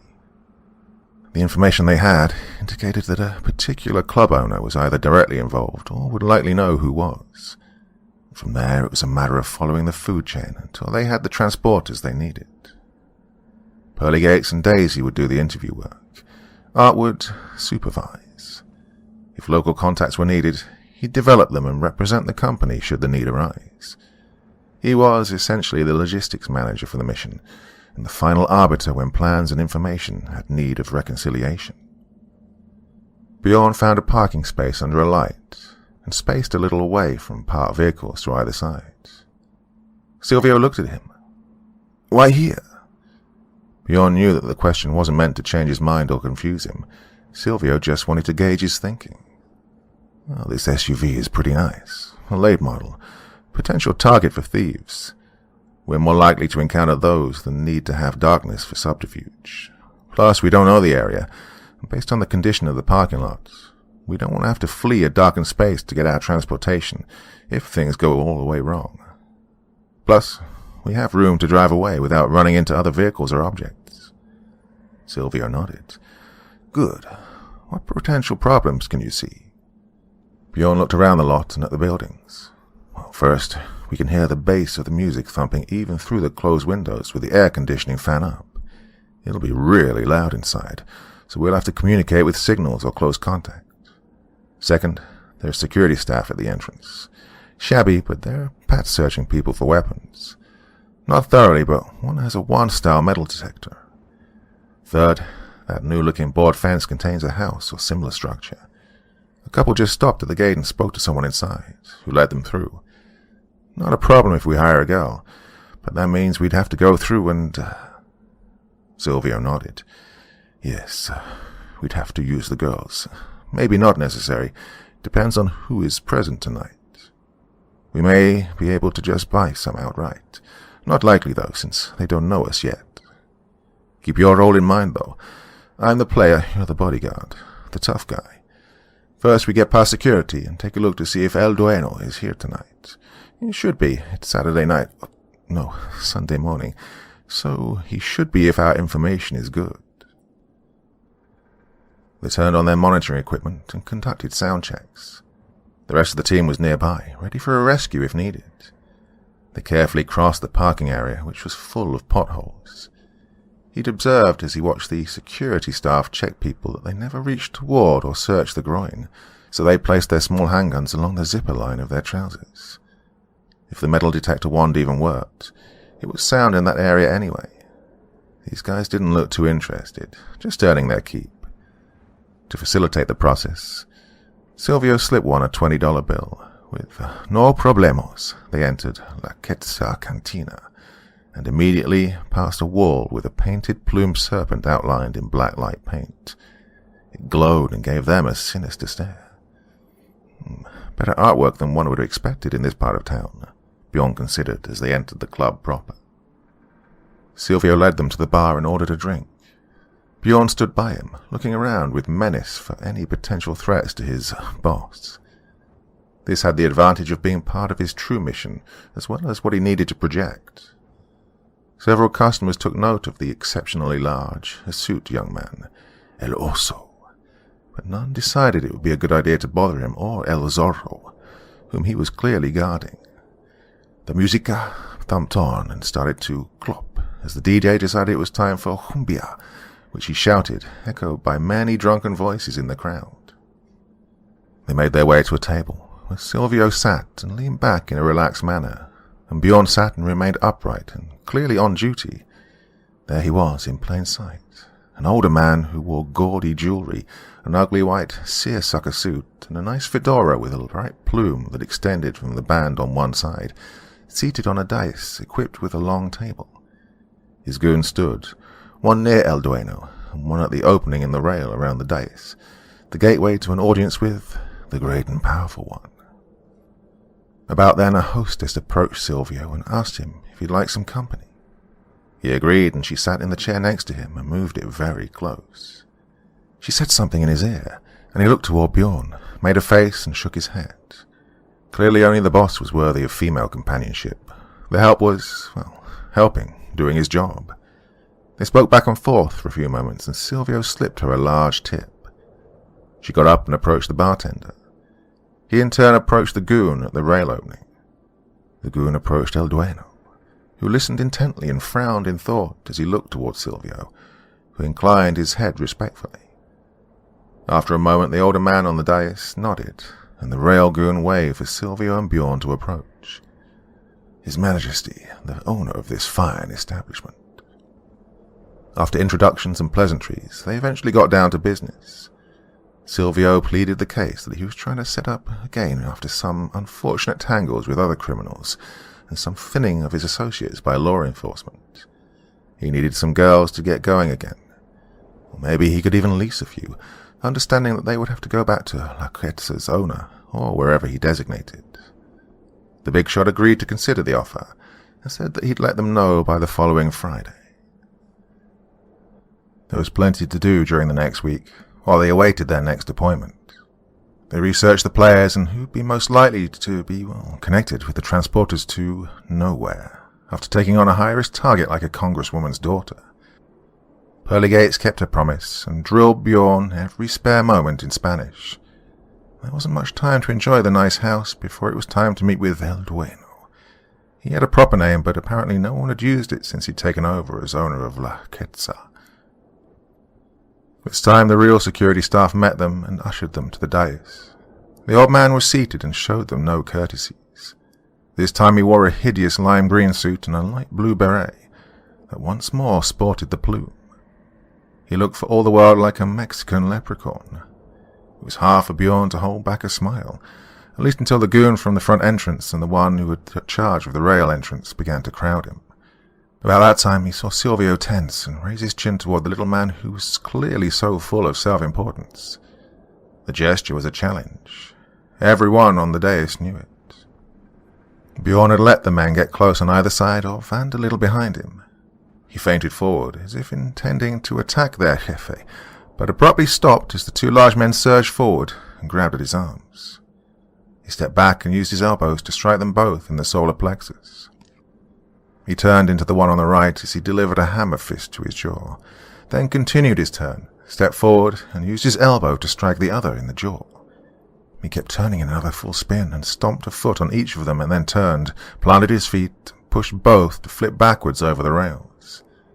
The personal guard stepped forward as his compatriots hit the floor, and Bjorn pivoted and grabbed the man's gun hand in his own massive paw and crushing grip. He used a palm heel strike and slammed into the goon's chin, and then a second strike shattered his nose. Before the man could crumple in place, Bjorn stepped back and used the grip on his now limp and empty gun hand to whip him around and over the rail to land heavily on top of his two associates. As his first line of defense fell and his personal guard engaged with Bjorn, the owner of the club started to rise, but Silvio was on him. He saw that the little man had a large pistol, which he was in the process of drawing from under the table. He pointed it toward Bjorn, the obvious threat, but Silvio took hold of his gun arm and raised it, even as he fired. The explosion from the barrel was barely audible under the eardrum-punishing thumping of the music, but the long flash from the barrel was very clear to anyone who dared gaze at the occupants of the dais. Silvio kept twisting the little man's arm and then used his own palm strike to break the man's elbow. El Dueno pissed himself, and all but collapsed. Silvio, however, had a new plan for the little king of turds and owner of shite. Bjorn shook slightly. His blood was up, and he feared that an episode was about to take him, but he managed to remain focused on the task at hand. They'd surprisingly little trouble getting out of the cantina in the parking lot. He drove them to their designated rendezvous point at an abandoned industrial building near the port.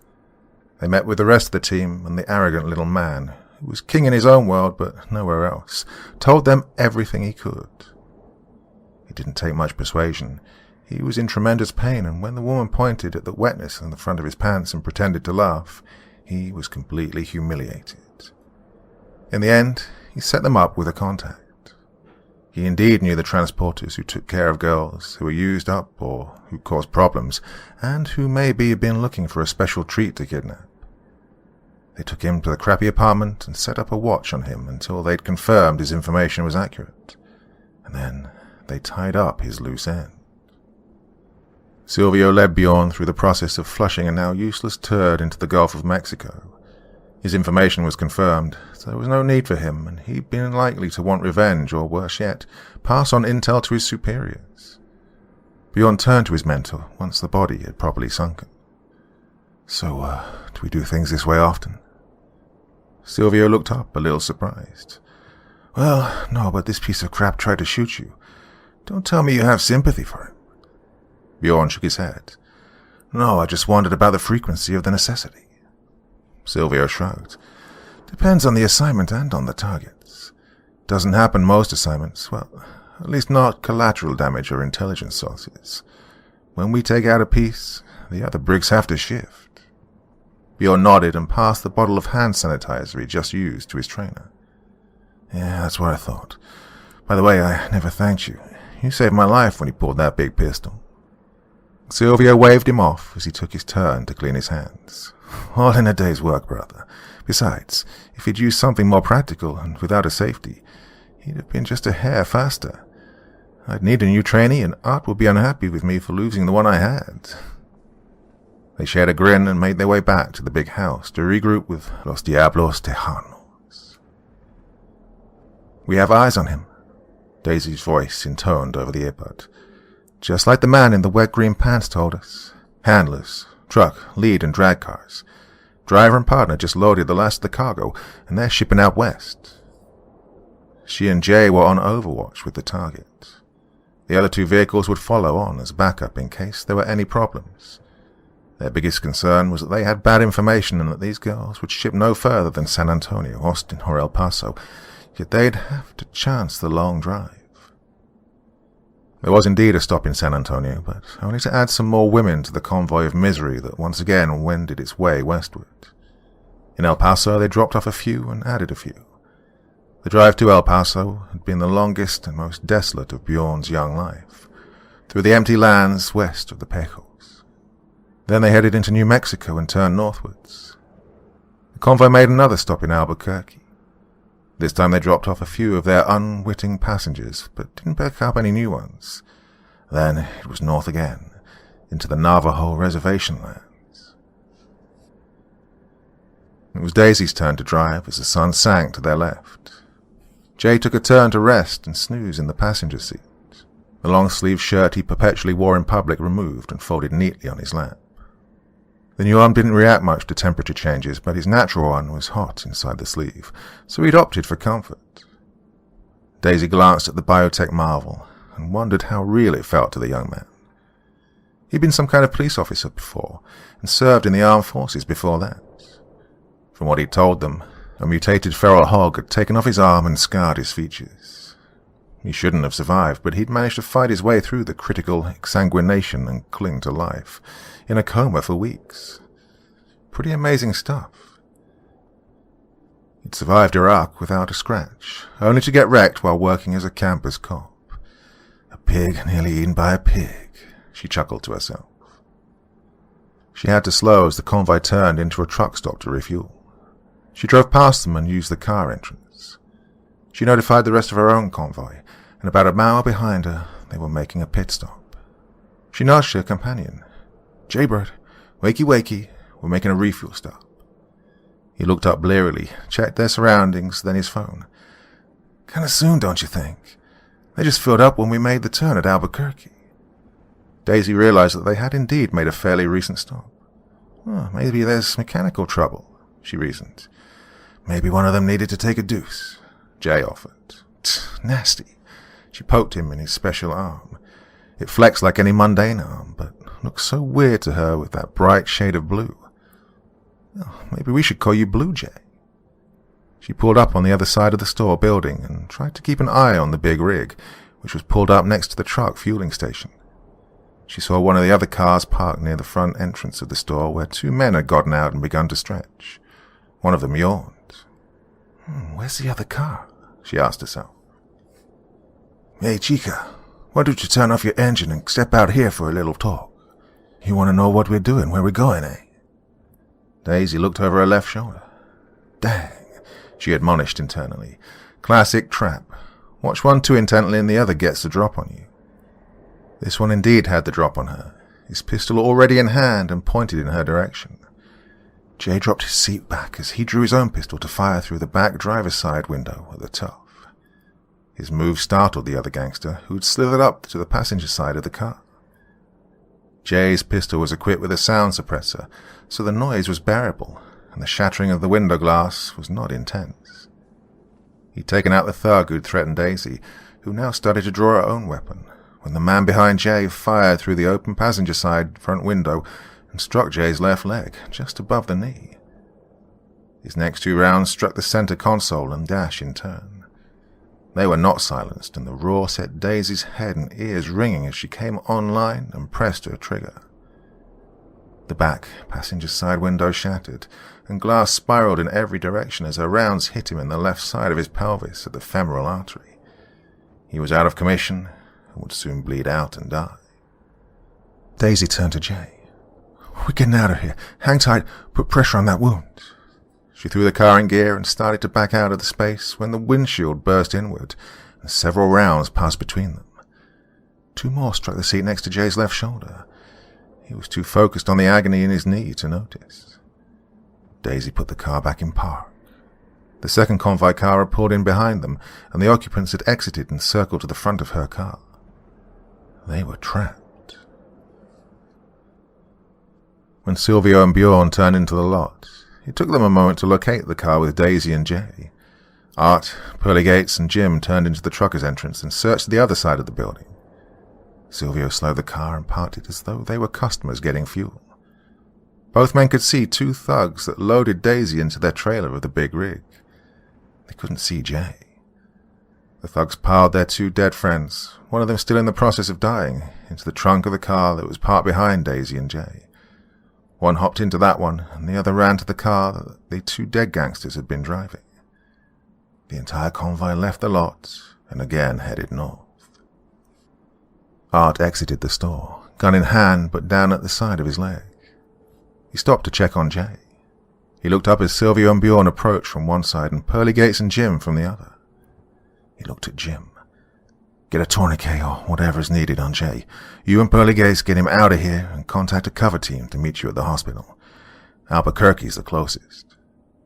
He looked at Silvio and Bjorn. You 2 back in the car. We're now the solo trail vehicle. Pearly Gates objected. Boss, Jim can take care of the medical issue. You may need me. Art shook his head, already making to move toward the car where Silvio and Bjorn had already plopped into their seats. Still got cleanup on Daisy's car and potential witnesses. I know she's your friend, but we can't let this get out of hand. There's still a chance we can get back on their tails and find the final destination. Go help Jim. That's where you're needed most. We'll get Daisy. If there's time and we can all regroup, we will. They sped down the road for a few miles before Art admonished Silvio to slow some. They didn't want to blast past the slavers. His big fear was that they'd stop in some out-of-the-way location to question Daisy. They'd likely assume she was law enforcement, maybe Border Patrol or ICE, but they'd want to make sure. She could even be from a rival outfit. Criminals needed information and intelligence as much as the good guys did. It was another hour before they spied the trail car. They'd almost decided to backtrack and look for signs that the rig had turned off the highway, though that was unlikely. Apparently they decided to keep going until the next regular stop. The surrounding darkness didn't actually help, since the necessity of using headlights ensured that their car would be noticed if the bandits looked behind. Art reasoned that they'd be more likely to be looking out for red and blue lights, since they'd just fled a loud shootout and had bodies tucked in the trunk of one of their cars. They made it up to a small town and turned northwest towards the Four Corners region. Before they reached the state line junctions, the tail light shifted and the convoy turned into a rest stop. This was where it all get dangerous. Silvio put his turn signal on and turned into the rest stop. He and Bjorn exited the car and entered the restroom. Art stayed and kept an eye on the tractor trailer and its escorts. There was an old white short bus stopped beside the truck. The windows were darkened, but presently the back door opened, and several girls were ushered from the bus into the dark trailer. Art used his mini binoculars to check the logo on the side of the bus. It was from a local reservation. These girls were most likely native girls, Americans being sold to the slavers. Art took over driving for a while since he was most rested. Due to Bjorn's bulk, Silvio took the back seat. They left out ahead of the convoy, but just ahead. They travelled just below the speed limit, and before long the lead car overtook them. When they reached a 2-lane passing area, Art pulled to the right lane and let them pass. He stayed behind them and just spared up for occasional glimpses. He'd have to get closer soon. They were nearing the area where their intel said that the convoys disappeared, and it'd be daylight in a couple of hours. They'd been climbing for some time, and off to the side of their car, Bjorn and Silvio looked out at the moonlight above the mesas. It was a stirring sight, and each man sank into his own thoughts. At last the convoy turned onto a plain dirt track. There were no markings or signs, but it was well maintained. Art turned off the headlights and followed by moonlight and the red taillights in the distance. They wound through several of the mesas and low hills, and then turned onto a downward track that led into a canyon. Art pulled into some mesquite brush on the right and turned off the engine. "What's the idea, boss? We may lose them," Silvio opined from the back seat. "We can track them," Art said confidently. "There's nowhere else to go. Down into the canyon. There must be a settlement or something down there. Weird, but hey, weird's our specialty. It's a 1-lane dirt road. If we go too far, we'll have to stop behind them. If they drop off and do a turnaround, we'll be trapped. Now, how about we unass the car, get our lights and vision gear, some ropes, and take a shortcut down the canyon wall. Save us some time walking down that dirt road, which may come under unfriendly observation at any time, and hopefully they don't have much farther to go." They made it to the canyon floor and paralleled the track for a few miles. There was an odd rhythmic sound from up ahead, as though drums and many voices rose in a chant. They looked at one another uneasily. The sound drifted in the dry desert air, then abruptly ceased, started again for a moment, then stopped for good. They could see that dawn had arrived above the canyon rim, but the shadows prevailed. Up ahead, the road simply ended at a wall, where the wide split in the land became a box canyon. The vehicle tracks led straight up to it and vanished. Silvio led the others to a pile of rocks from which they observed, hopefully without being observed in turn. "This will do for now, until we can figure out their security system and who may be watching." "I'd like to take a look at the box end wall," rumbled Bjorn. "I can stay close to it and remain in the shadows. They should last a while longer." He continued speaking before either of the elder men could raise an objection. "I know, I'm massive. However, I can move as well as anyone. In this outdoor space, the scale makes me as puny as either as you. Besides, I need to do something useful. I'm training, right?" Art nodded, and Silvio patted his charge lightly on the shoulder.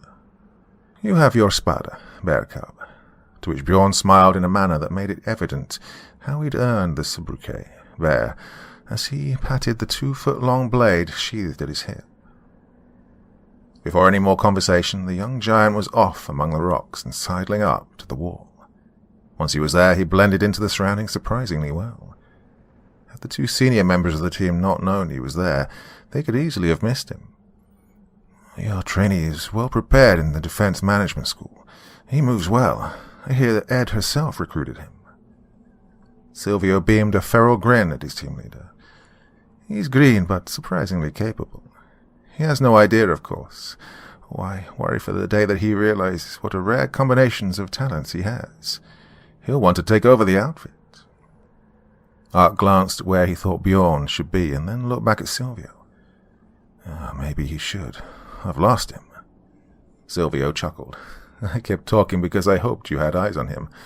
I lost him before you first spoke. Oh, wait. Yes, there he is.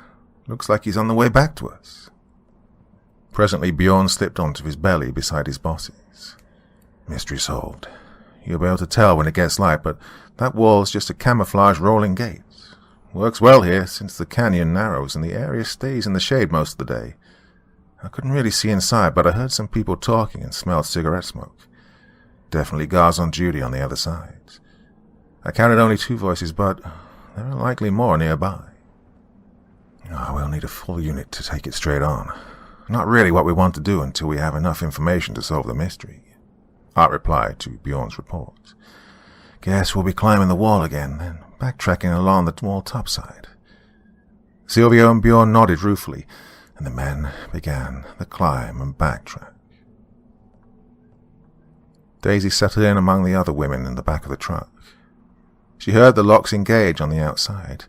Nothing to do but get acquainted on the journey ahead. She waited for her eyes to adjust to the gloom. Some light leaked in from the doors, and there were small screens around the walls of the trailer that allowed some air and light to penetrate.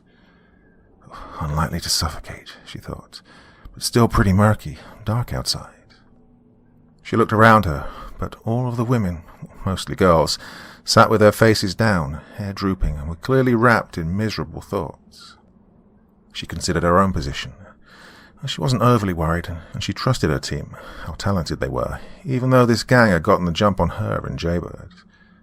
I hope he's okay, poor guy. She winced when she thought of how it must have hurt him when the bullet entered his leg. It looked bad, top of the knee.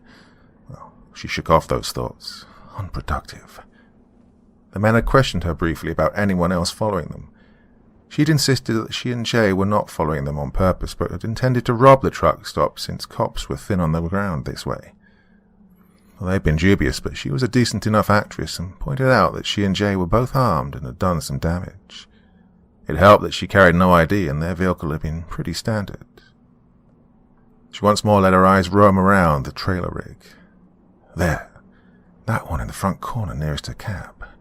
Her gaze was fixed, but angry rather than hopeless. Her clothes were nicer than anyone else's, including Daisy's. Yeah, it was her. Daisy recognized her from the file photo. This was Reina Marquez Morales. No fucking way. Well, she knew that the odds were astronomical. Then again, the trucks likely didn't roll that often. Reina had probably been held elsewhere for a while to let the initial buzz settle. It really hadn't been that long since she'd gone missing, just over a couple of weeks. And here she was in a tractor trailer, shoved in amongst the regular girls like so much cattle. For that matter, so was Daisy. She wanted desperately to talk to the girl, but feared that some of the others might be snitches. She cleared her throat. "Anyone here speak English?" She tried to sound hopeful. Her Spanish was native and excellent, but they didn't need to know that. Crickets. Apparently no one did. Only a few even bothered to look up at her. Reina just continued to glare at a spot on the opposite wall. Great. Guess this is going to be a boring trip. She let a little defiance creep into her voice. "I speak English, but I don't want to talk right now. Maybe later. At the moment I'm tired and angry and want to use a real toilet, not that bucket in the corner," Reina said as she flicked her chin to the opposite corner where there was a 5-gallon bucket with a toilet seat and cover mounted in a corner. Well, Daisy had simply assumed that the reek of the place was produced by pent-in humans, but the honey bucket definitely added to the effluvium. "Thanks," Daisy nodded. "Can't blame you. When you're ready." Moctezuma placed his feathered cloak on the peg in his chambers. Servants did most things for him, but only he touched the sacred garments and accoutrements. He eagerly awaited the arrival of the special ones, the pair that would be sacrificed on the day of return. It was when Quetzalcoatl would return in fury and lead the people to reclaim this land. On the last return, he was embodied in the Cortez, a conqueror with a similar appearance and name to that what was in the old prophecy. The priest king knew, based on later prophecy, that this time the Quetzal would lead beside Moctezuma. He'd only recently found the right bride for the son, but he'd known the groom for years, the eldest son of one of the most powerful cartel bosses. The girl would be a good match for him, both the children of the ruling class from within the light and dark of society. The boy's father had willingly offered him. He had plenty of other sons, and this one did not show much promise as a criminal mastermind. The usual offerings not sacrifices, were the discarded souls of the world who sought dreams of freedom and prosperity, but whose bodies were instead used by cruel masters. Women shattered by the sex trade, men exhausted by work in fields and processing plants. Mere peasants, those offerings. Yet these two children of powerful people would be a true sacrifice, something special for the people, La Raza, to offer the gods as a means to gain their favor and to welcome the coming of Quetzalcoatl. So he had been taught as he grew into the role of the priest king of his people. It had become more difficult of late to hide from the modern governments and drones and satellites. He'd had to allow our modern technology to blend with the ancient ways. Yet that would soon all be done. The bride had arrived just in time. There were no ill portents as had preceded the arrival of Cortez. This time there would be triumph, and the gods would return to claim this land for their people. Once they were up top and back at the car, the truncated DMTS team took a little more time to thoroughly hide the vehicle. The main concern was that the guys would have aerial surveillance, likely drones. They retrieved more gear and drank plenty of water. The dry air drained the moisture from their bodies with even slight exertion. Art contacted Pearly Gates on his closed-channel sat phone. Looks like Jay's gonna make it, but he may end up with a new leg to match his arm. Kid'll be a bionic man before it's all done. We'll have to start calling him Blue Jay with all that cobalt blue hide. She took care of cleaning the truck at the stop, and the few potential witnesses were all well paid and frightened enough to have seen and heard nothing. Local LE has been redirected. All surveillance video for the date in question has been, mysteriously looped. She was able to capture our coordinates. Of course, she and Jim Bui want to join us now that Jay's stable. They'll contact us when they reach the turn-off to the dirt road. Bjorn pointed back along the roadway they'd followed. Dirt on top, but you can see it's paved underneath the sand and gravel. No wonder it was in good shape. Asphalt underlayment. Silvio nodded. Oh, good eye, Bjorn. Now, let us find a place to bed down until we get the rest of our team. Bjorn did just that, and they were soon ensconced among some rocks near the canyon rim, a place from which they would watch without being observed and rest in preparation for a busy night. Toward evening, Jim and Pearly Gates arrived, and soon had their new SUV hidden near the car. The entire group prepared to set out once full dark had arrived. "Any word on Daisy?" Pearly Gates asked anxiously. Art shook his head. "No, Pearly Gates. We haven't seen the occupants of the truck, and it hasn't left the canyon yet." As the sun sank until it met with the western horizon, they heard, very faintly this time, the rhythmic thumping and chants as the canyon acted like an enormous speaker and piped the sounds to them. Not many other people would have noticed, but DMT Solutions teams were trained to do so, and most of this team had experiences that led them to notice far more than was common. Then the noises were drowned out by the yips and wails of nearby coyotes, plaintively calling into the coming night. It was time to go. They were unsure of what had happened to the people who disappeared into the canyon, but they knew that Daisy was in grave danger. As a trainee, Bjorn had known her the least amount of time, but he had learned to like and respect the young woman. She appeared small and soft, but could pack a wallop when the need arose, and had the energy of a BB in a glass bowl, as she proudly claimed on more than one occasion. He could clearly see that Pearly Gates was the most affected. She and Daisy were like sisters. Pearly Gates had taken on a cold, seething anger, and he could see the struggle within her to maintain a calm approach. They desperately needed information on the interior of the facility and how it operated. He and Pearly Gates now peered over the rim of the canyon wall through advanced night vision devices. The technical team of DMTS had produced many near-miracle tech devices, and these were no exception. The canyon opened up dramatically after the choke point. The buildings along the sides were cleverly worked into the natural rock for the most part, but the city, well, there's no other word for it, extended onto the canyon floor as well. As the wall of the actual end of the box canyon rose, a pyramid, a real-life pyramid right there in good old USA, he mused. Oh, even if half those buildings are dwellings, we're looking at a population of around 5,000 to 10,000. More if the caves extend deeply into the surrounding rock, he rumbled to his fellow scout. Pearly Gates growled in return, possibly in agreement, but probably with some reservations. Her tawny locks gleamed a silver grey in the moonlight, for all the world like a puma. He was reminded of those creatures when her eyes flashed in his direction. "We aren't going to get any more information from here.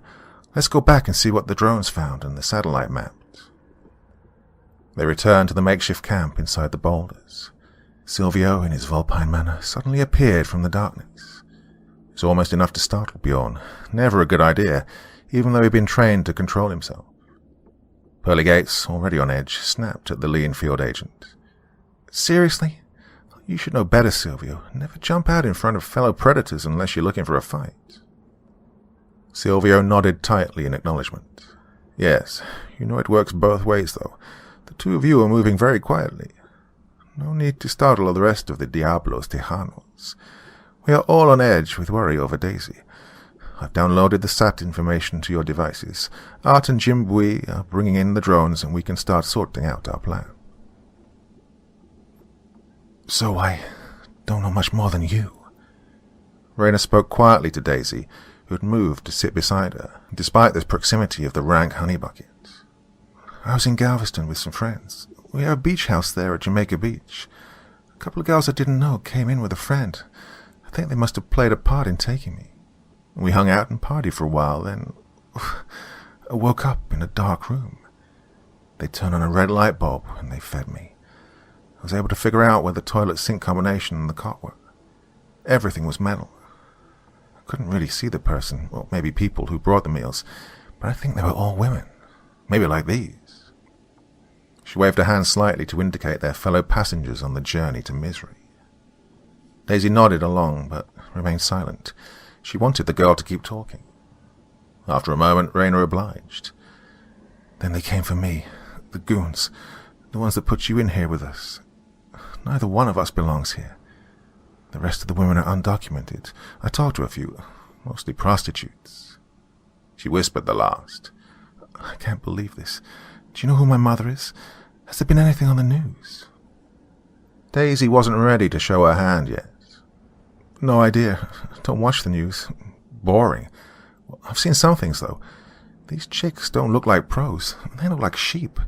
Sheep that have been kicked around pretty hard." Raina shrugged. "Whatever. I just hope that my friends were able to get help. If my mum finds out, she'll send someone to get me." She again slipped into a whisper. "She's in Congress. They'll have to send someone. She's pretty well known. Even some talk of her being in line for a bigger office. I just have to wait." Daisy again remained silent. Apparently the girl was spoiled and vacuous enough to assume that none of the other women would note or comprehend her whispers.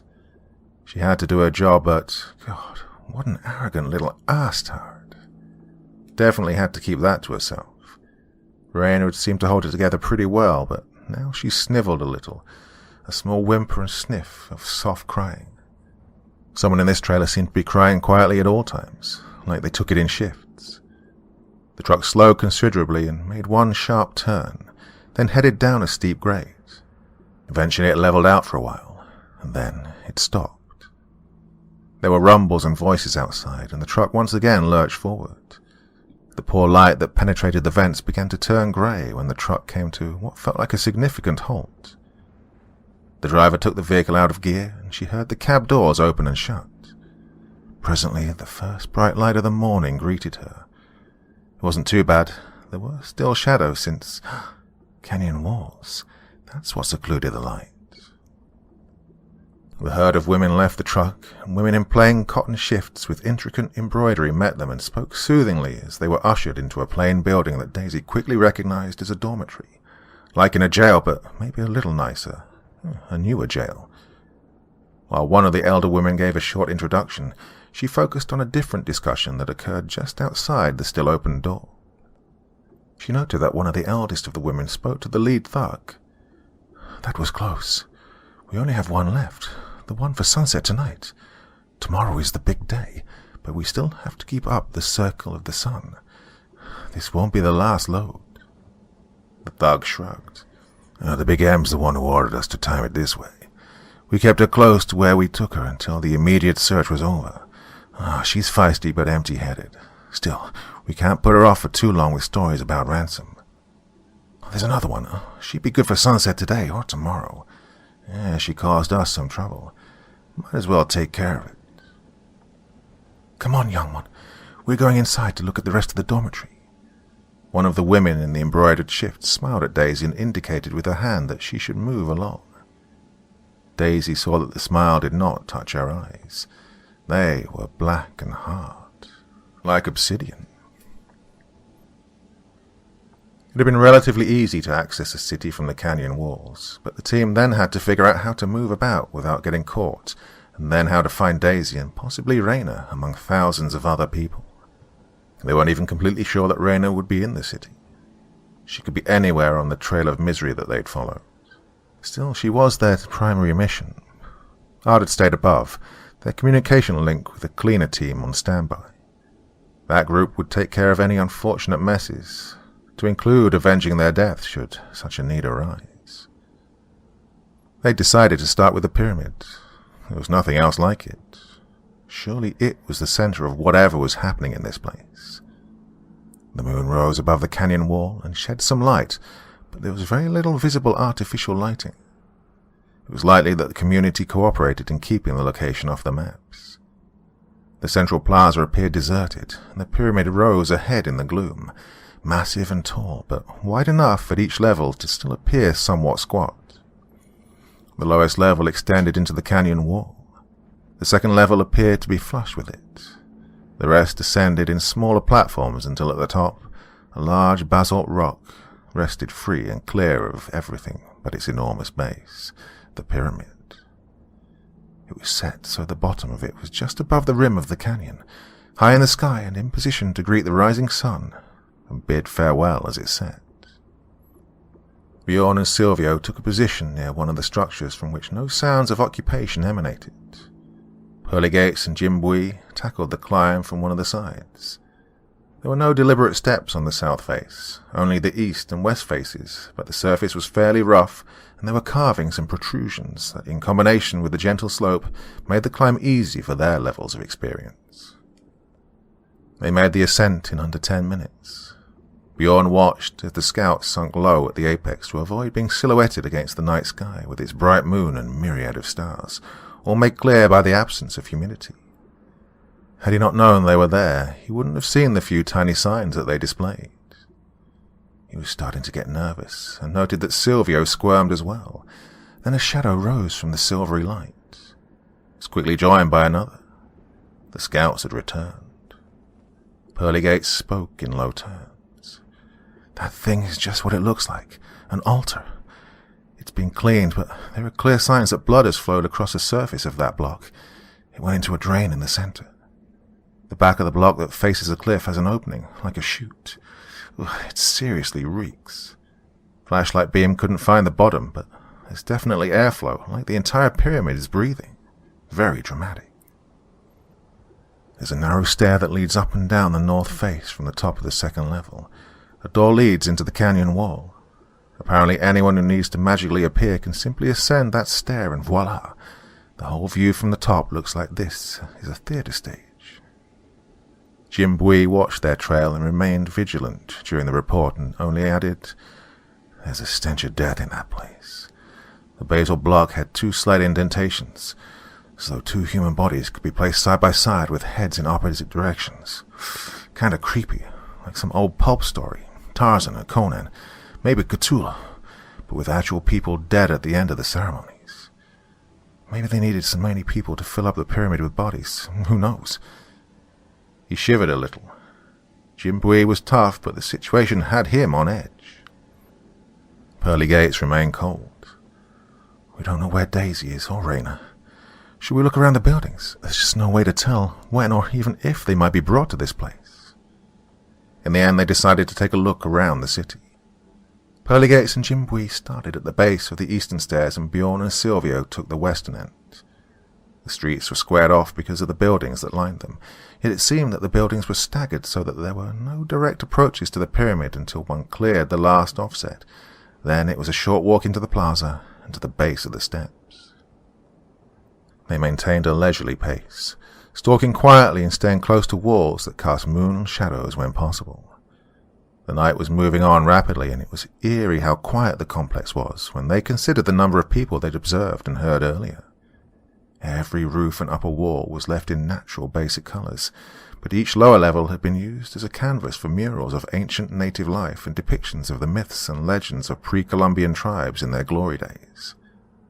It was difficult for Bjorn to avoid becoming engrossed in the tales that the artwork told, but then he saw one that he could not ignore. He touched Silvio's shoulder, and then tapped it and pointed to the pertinent wall. It displayed the same feathered serpent or dragon figure that they'd observed at La Quetza Cantina. It appeared to fly above and preside over a pyramid.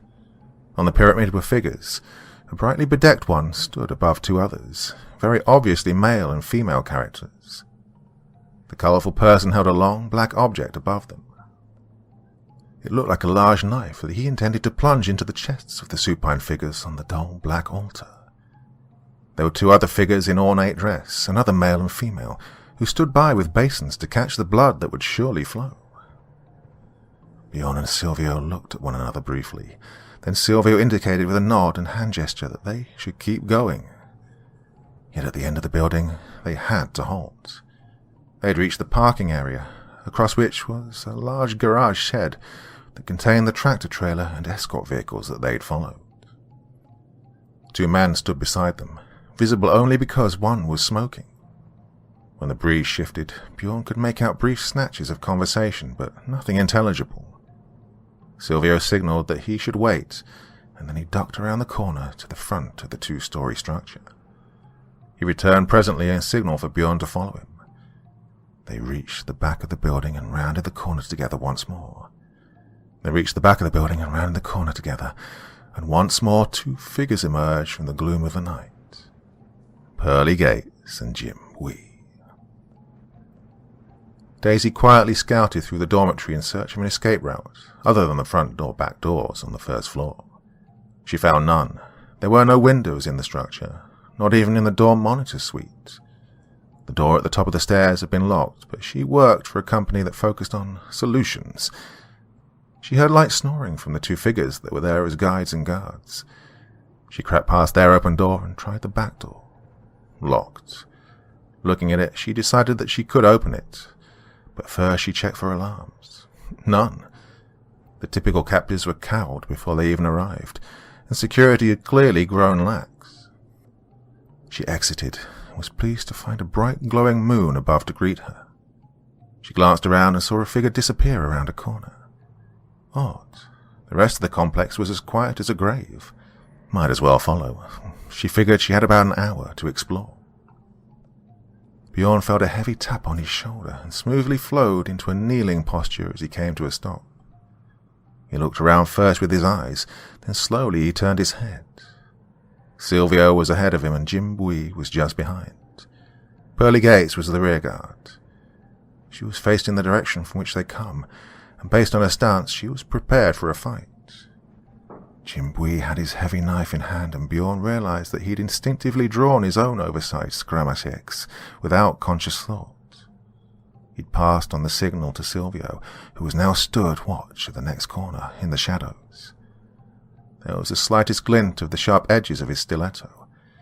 He couldn't see it, but he knew that Pearly Gates would have held her pistol with the sound suppressor. They were completely prepared for an attack. He wondered if the men who'd been out with the trucks had spotted them and followed. Pearly Gates quickly stood and stepped forward toward their stalker. Bjorn's first instinct was to rise and assist her against the opponent who grappled with her. Then he realized that their shadow was none other than Daisy, and the grapple was a warm embrace. The team continued their silent trek until they were near the plaza. They gathered around in a pool of shadows and spoke in sotto voce tones to make their plans. Daisy insisted on going back to the dormitory. "I have to protect Raina. I don't know when they'll take her, but if we're the sacrifices, we have to let it go forward until we can figure out a rescue for all of the captives. For that matter, they may take me first. I am a problem child." She gave a wicked grin with that. Pearly Gates slipped a small caliber pistol into Daisy's palm. "Now you're a problema for these freaks." Her grin was downright savage. Bjorn presented her with one of his smaller blades. "So, what's the plan?" Daisy made it to the bottom of the stairwell before she heard anyone stir on the first floor. She was at the top before the matrons reached the bottom, and in her bunk well before they reached the top of the stairs. One of them crept over and quietly awakened Raina, who naturally whined at this early hour. "I don't care about getting a tour of the facilities, and you know very well that I don't need a job screening. I want sleep. I'm tired, and for the first time in days I'm clean and in a decent enough bed." The matron shushed her and reassured her that it was important that she rise and follow her downstairs. With a groan, Raina rose and put on her issued sandals. She shuffled across the dorm room, dragging and scuffing her feet the entire way. Daisy was tempted just to let her die. What a useless brat, she thought briefly and unrealistically. But even this idiot didn't deserve to have her still beating heart cut from her chest. Maybe, she thought as she rose silently and ghosted after the receding pair. Bjorn and Silvio took position on the north side of the pyramid, just below the rim of the second platform. They settled on the west side since it would be the most in shadow during sunrise. They decided, and Art had agreed, that regardless of who was sacrificed, they would have to focus on Raina. She was the mission. Pearly Gates and Jim Bui had taken position so that Daisy, who now knew her way to the plaza, could inform them which captive was on the way to the sacrifice. They would relay the information to Pearly Gates, who would climb up to assist Bjorn and Silvio, while Jim Bui had remained to assist Daisy when the need arose, as they were sure it would. Daisy saw the shadow within the shadow where Jim Bui stood, paused and waiting. How does he stand so still? She wondered. It's Raina. I stepped out while they had her drink some juice and gave her a small breakfast. She was grumpy, but those old bats will get her moving soon. Jim Bui tried to send a text on his sat phone. Great. This thing's not getting a signal. So much for DMTS Supertech. Como hasn't worked right since we got to the floor of the canyon, he mumbled. Daisy assumed Jim Bui's post while he ran across the plaza to let Pearly Gates know what was happening. He'd almost made it across when a large figure loomed in front of him. The figure appeared even larger due to the feathers and decorations that festooned his head and frame. He uttered what was clearly a challenge in a language that Jim Bui did not understand. He was fluent in English, Vietnamese, and Spanish. He had no idea what the mess of consonants with skips and implied apostrophes meant. Instead of trying to answer, he merely pointed beyond the man towards the shadows at the base of the pyramid. The man took the bait, like a nerd who assumed that the bully was sincere when he pointed out that his shoelaces were untied. The man looked over his shoulder, and as he turned back angrily towards Jim Bui to castigate him for his foolishness, he found that he could not speak. He could not inhale a new breath, and his lower chest was on fire and in tremendous pain. Then he felt a tug in the same place, and hot liquid spilled down his abdomen toward his groin. His knees went weak, and he sunk onto them. From there, Jim Bui grasped him under the arms and began to drag him toward the shadows where Pearly Gates awaited. Jim Bui greeted Pearly Gates. Definitely Raina. She should be on the way shortly. See, the sky above the canyon wall is turning rosy, and the shadows of people are shuffling this way. I hope that this guy isn't part of the ceremony. Could you have just used some funk jitsu to knock him out or something? We can't leave him laying around like he had a case of natural causes. This'll stir up the hornet's nest. Jim Bui shrugged. Typical racist bullshit about all Asian people knowing martial arts. Well, I do, but you shouldn't generalize. He winked. He knew she hadn't meant it like that. God, I had a knife ready. I had to act rather than think, and I needed him dead so he couldn't jabber at his friends. Want to work now and save the bitchy BS for the AAR? They dragged the heavy corpse as far into the shadows as possible. Then Jim Bui sauntered off the way he'd come. He blended into the crowd as he approached the space between buildings where he'd parted with Daisy. She's not there, his mind shouted in concern. He looked around frantically. A female dressed similarly to the male he'd just slaughtered stood to one side of the street. She glanced around and looked nervously, apparently for her partner. He realized that when the light grew clear enough, the blood from his victim would be very apparent on his arm and his shirt, even though the clothing was dark. He'd been unable to clear off entirely with just the rag in his pocket and a little sand from the ground. His shirt was still soaked in telltale crimson. It was hard to avoid freezing in place or dashing away like a mad fool, but his training and experience took over in time to replace his gut instincts. He made himself slowly change course toward another area of the plaza, hopefully the same direction Daisy had chosen. He watched the female guard, but only with his eyes. He kept his face trained ahead until she was out of sight, and he had to sort through the numerous people who now arrived in droves. Daisy waited anxiously at the entrance to the plaza. Her heart leapt into her throat, and she felt the sting and rush of adrenaline when a hand seized her shoulder from behind. She gripped the hand in her own and bent forward and twisted. A man squawked and bent double, his arm locked out uncomfortably and in position for Daisy to break it if she chose to, or shove his face onto the ground. She realized that he was simply one of the people who swiftly entered the space at the edge of the plaza. He looked terrified and in pain. She quickly apologized in Spanish. I'm so sorry. You startled me. The man stood erect and rubbed at his elbow and wrist, still in some discomfort from the wrenching. His countenance did not indicate forgiveness, but he was also embarrassed at the ease with which this delicate-looking young woman had rendered him helpless. He attempted what he must have thought was a dignified and only slightly offended manner. I merely meant to let you know that you were blocking the pathway for the special sacrifice." He stood and looked at her, awaiting a response. She nodded and walked away from the street entrance. All the while she hoped desperately that Jim Bui would be able to find her in the ever-increasing crowd. The man watched her for a moment, but apparently decided that she wasn't worth his time. She stayed as close as anyone else in the crowd to the path from which Raina would emerge. Bjorn looked over his shoulder at a slight noise. It was Pearly Gates. "Raina's on the way, but we have a problem. Jim Bui had to kill a dude, and it may have been one of the ceremonial types, dressed all in feathers and leathers and such. I crammed him into a shadowy corner, but when they go looking for him, it's going to raise a hue and cry." Bjorn nodded. "Looks like this thing is getting underway very soon. They won't have time to do much until afterwards." He looked at Silvio confidently and raised an eyebrow. Silvio looked thoughtful for a moment, then activated the text feature on the sat phone. "Send in the cavalry ASAP. Raina's on the way to be slaughtered. We have no idea where to go once we take her. Plan is still to take her and get inside from the second level.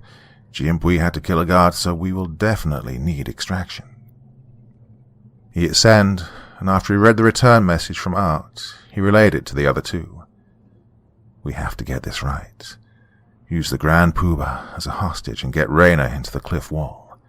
We don't know what's all in there, but as the boss, he likely has a bolt hole with an emergency exit. Problem will be holding off the mob until we can find it or make him tell us where it is." He fell silent and signaled that the others should as well.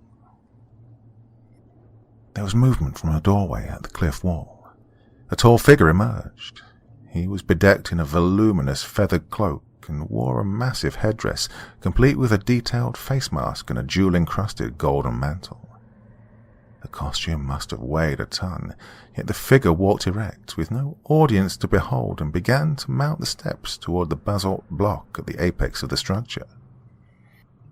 His back never bent and his head never drooped to check his progress on the shallow steps that literally kept one on his toes. Once he'd attained the summit, Silvio signaled, and the trio swarmed quietly up the pyramid in the wake of the priest-king of this city. Daisy saw a man in an embroidered cotton outfit emerge from the roadway opening. He escorted, not Raina, but a young man in a plain cotton garment. The young man looked stunned and was obviously fascinated by the structure that rose before him. Daisy was confused for a moment, and then saw the female ceremonial guard step forward and speak quietly to the male patron, the mirror of the matrons who guarded the female dormitory. He looked confused, but eventually nodded, and they escorted the man away from her position. At first she was nervous about following, but the crowd around her shifted and moved along behind the pair that escorted the young man. They walked toward the next entrance to the plaza, where they met with Raina and her escort. Daisy sighed in relief. They'd gotten it right that the pair would emerge on the west end of the plaza, closest to the sunrise stairs. It could arguably have gone the other way, but they would climb until they greeted the rising sun at the summit, rather than climb from the east along with those first rays. The matron looked confused for a moment when she saw the barely adorned male figure, but quickly gained her composure and passed off her charge to the pair of escorts. There was Raina, looking a bit stoned and glassy-eyed. Probably for the best, Daisy thought. It'd be hard enough to get her to go along when the action broke. The girl would normally want an explanation, and to have her ass smooched. Well, this way maybe she'd shut the fuck up and cooperate. As the escorts took Raina and her new boyfriend in tow, Daisy saw Jim Bui on the other side of the street from which the sacrificial party had emerged. She waved slightly, unsure of protocol for the observers in the crowd. He spotted her and grinned. They soon followed the couple of sacrificial lambs and their shepherds as closely as they dared. Jim walked beside her, with his blood-soaked sleeve between them. Daisy knew that this was not the time to ask about it. At a certain distance from the base of the pyramid, the crowd came to a disturbingly quiet halt. Raina and the young man continued to stare ahead blankly as they began the climb towards their doom. Bjorn looked up from his perch near the apex of the pyramid. Pearly Gates was just above and peered over the rim at the activities, while out of sight from all but the most observant. She was the most experienced climber and assumed the responsibility of peering over the top edge to determine what was happening. The noise from the crowded plaza had increased, a rumble of many voices and feet that slowly resolved into a rhythmic wave of sound. The priest king waited patiently, and eventually feathers appeared as the headdresses of the final escorts appeared before 4 faces emerged. Raina was one of the 4. The morning sky grew brighter by the second, and the sun had begun to crest the horizon. The sky was blood red, and a bank of red-lit feathery clouds wound around the eastern sky like an enormous serpent flying toward them. Daisy and Jimbui made their way around the eastern side of the structure. They hurried as best they could without drawing attention. They had to weave in and out among the chanting, dancing, enraptured crowd. Fortunately, most of the people were absorbed in the religious ecstasy that ensued when humans were sacrificed. It was significant to the psychology of their species. The goal was the second level on the north side. It was their duty to secure the door into the cliff wall. As they reached the base where the pyramid joined the cliff wall, the chanting and dancing ceased. They could hear a deep, loud voice speaking from high above. "Come on," Daisy beckoned as they began their ascent. "We need to pick up the pace. The rest of the team will be coming down soon." Moctezuma approached the young bride and began to raise the large obsidian dagger. He would plunge it into the girl's upper abdomen. It would sever her diaphragm to prevent her from screaming. Then he would cut upward until he had a large enough incision to reach in and pluck out her still beating heart. When he reached the apex of his slow and dramatic upswing, he was surprised by a pair of hands that locked over his own and pulled him backwards and off balance. He heard a strange clacking noise and saw blood and bone spray from the heads of each of the final escorts who were his assistants. As their corpses slumped to the ground, dark figures rushed by on either side of him. The large hands that grasped his own quickly wrapped a strong binding around his wrists. He did not resist. He went limp. Surely this was all part of the divine plan, though he didn't understand. He'd been taken hostage, as his distant ancestor had by the soldados of the Cortez. Sunlight burst over the last barrier and brilliantly lit the altar. Yet the priest king was nowhere in sight. The sacrifices were not on the altar block. Lumps of bloody feathers attached to crumpled bodies lay on each side of the summit. The crowd had been chanting their crescendo, most with their eyes closed in anticipation of opening them to the spray of blood from the sacrifices at the moment of Hitzquicotli sent the first full rays of the sun. There was silence for a moment, then rumbles, and then roars. Something had gone dreadfully wrong. The brightly costumed escorts on each level looked at one another in confusion, and then, almost as one, they leapt up the stairs towards the summit. The crowd milled and awaited direction as a growing number of outraged voices rose first in fear, then in anger. A couple of figures who'd attained the apex of the great structure waved for the crowd to move forward. A voice boomed over the plaza. "Come, the cliffs! They have Moctezuma!" Bjorn had expected the priest king to resist, and he'd planned to knock him unconscious and carry him. When he seized the man, he'd torn off the heavy mask and been prepared to slam his elbow into his chin. Yet the man simply smiled beatifically up at him and then, very cooperatively, descended the stairs while clutched closely to the young man's side. The stairs were steep, but they made good time. Pearly gates followed. Raina draped over her shoulders, and Silvio carried the young man. The male sacrifice was of no known value, but they hadn't wanted to leave him to the mercies of the priest guards, and by taking them both they hoped to spread confusion. They made it all the way down to the second level before a hoarse voice shouted from above. Pearly Gates grunted, "It's on!" and they raced across to the doorway. Bjorn paused for the briefest moment when he saw Daisy and Jimbui reveal themselves from just inside the entrance. Daisy waved them onward. When they arrived, Jimbui gave a silent gesture, and they followed him into the corridor that bore into the cliff face. The others ran by, and Daisy took up rear guard. There was no door to close behind them. Jim led them to a set of stairs and took the downward path. The others simply followed. There hadn't been time to explore, but this way should lead to the ground level and an exit. Upwards would logically lead to living or working quarters and legitimate residents of the city. Bjorn soon saw that the smile on the Priest King's face had broadened into a large grin. That was when he and the others realized that they'd already descended past where the first level should have held an exit. He had the sinking feeling that the toothy smile meant something bad for the DMTS field team. He signaled a halt. "Our insurance policy is far too happy about the direction we've chosen. Perhaps we should reverse course." He noted that Pearlygates and Silvio, while both in good shape, had started to pant and sweat with the exertion under their burdens. "Maybe we should trade off on carrying the victims, or maybe we can get them on their feet." It turned out that both of the intended victims were able to stand and were very compliant. However, the pause meant that the people above had time to react, and they heard the rush of feet and the cries of rage from above. With no better choice, they continued their descent. Moctezuma was thrilled. He discerned the purpose. The gods wanted to feast directly on still living hearts. The young man who so resembled the depictions of the Quetzalcoatl and other Mesoamerican god figures from myth and legend was the perfect escort. He was close enough to the description of the Cortes. Yes, time to move forward. He was ecstatic. All things must come to an end, even downward stairs. These hadn't continued much farther than the point at which the team had paused to shift burdens and decide on plans.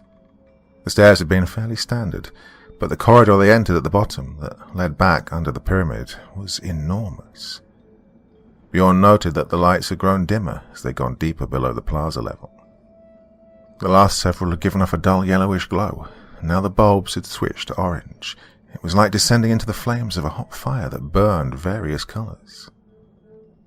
Soon the bulbs gave off a harsh red glow, but even in the gloom he saw that they'd reached a dead end.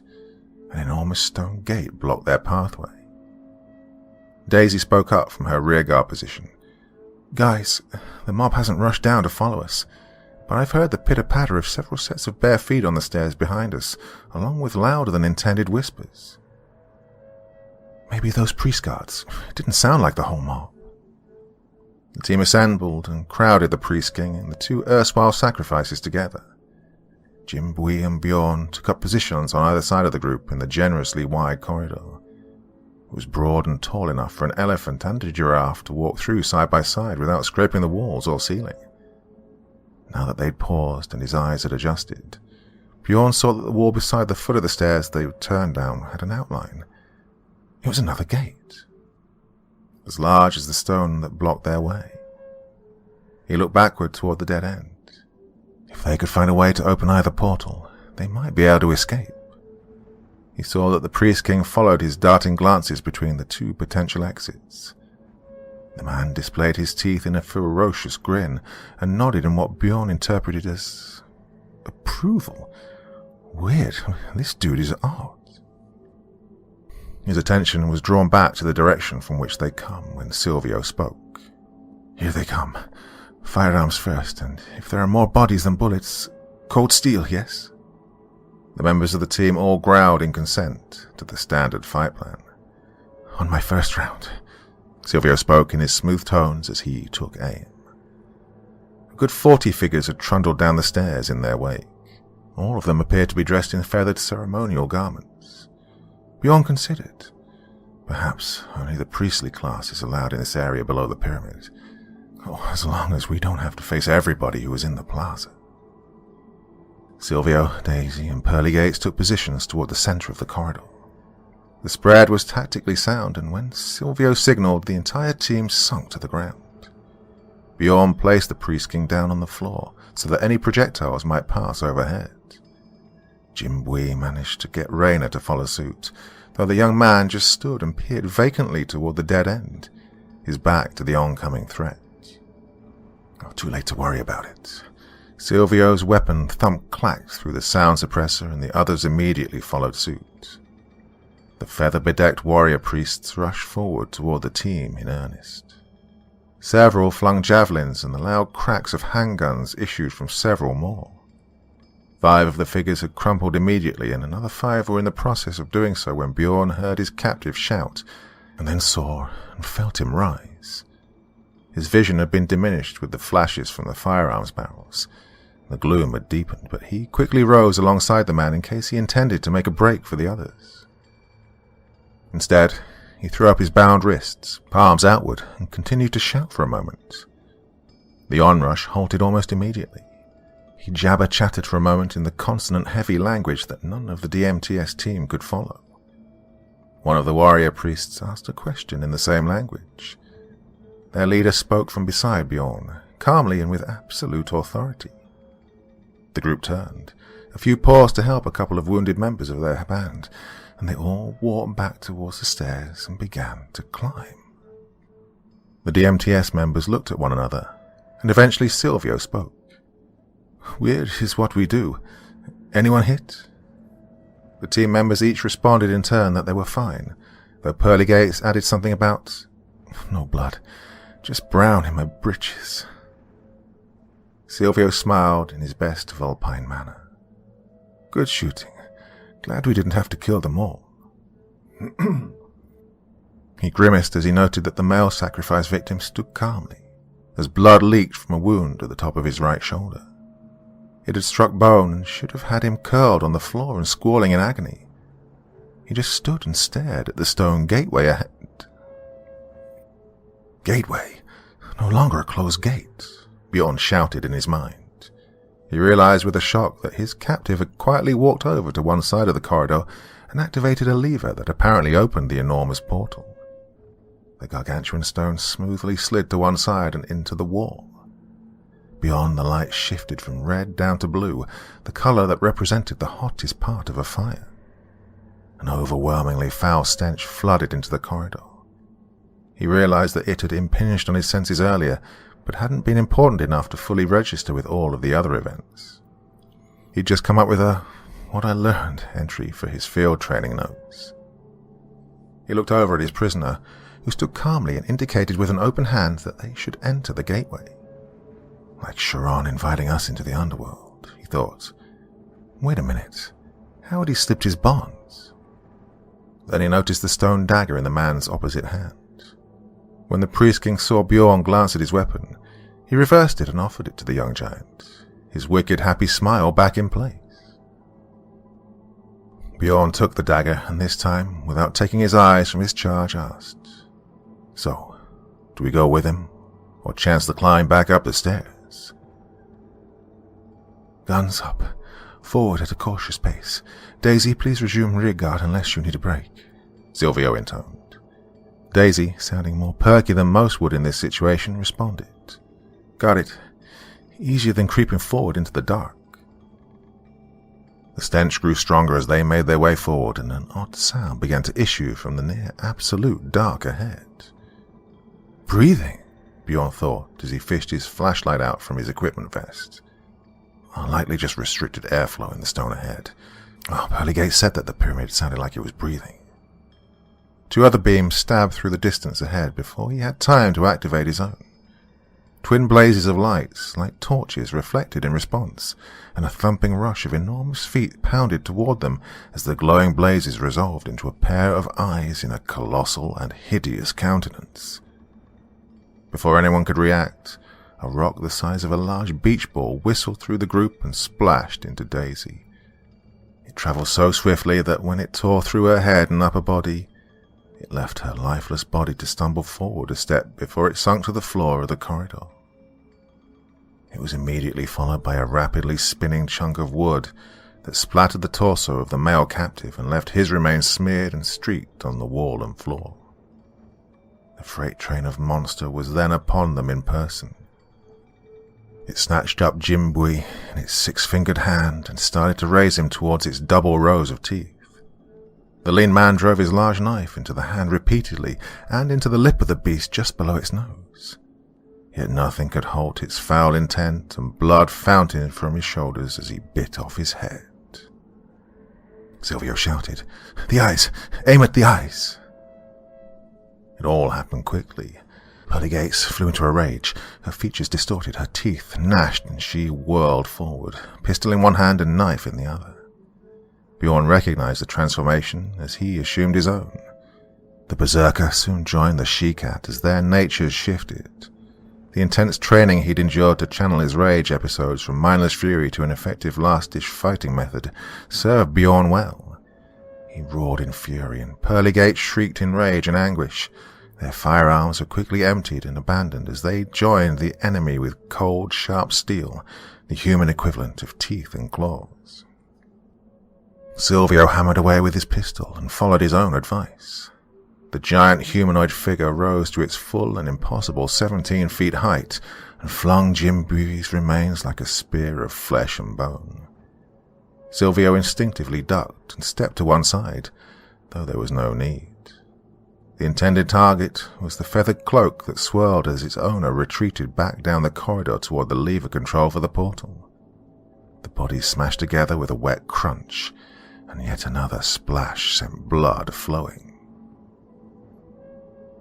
Art shook his head in grief and disbelief. "I can't believe it. My team wiped out in seconds after all we've been through. I should have been there with you. I should..." He choked and trailed off.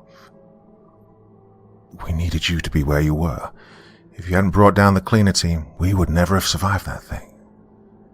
He looked at his wounded but conscious and now bandaged trainee. Bjorn and Pearly Gates were amazing. I knew about them and their episodes, but had never witnessed one. And then two at once? Oh, they moved so swiftly I could barely follow the action, roaring, screeching, slashing, gnashing their teeth. It was terrible and glorious.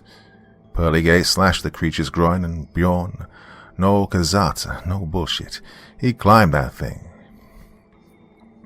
Used his short sword and that obsidian knife like pittance, plunged them into the torso over and over until he reached the neck. Oh, too bad about Pearly Gates. About that same time, the Etin kicked her.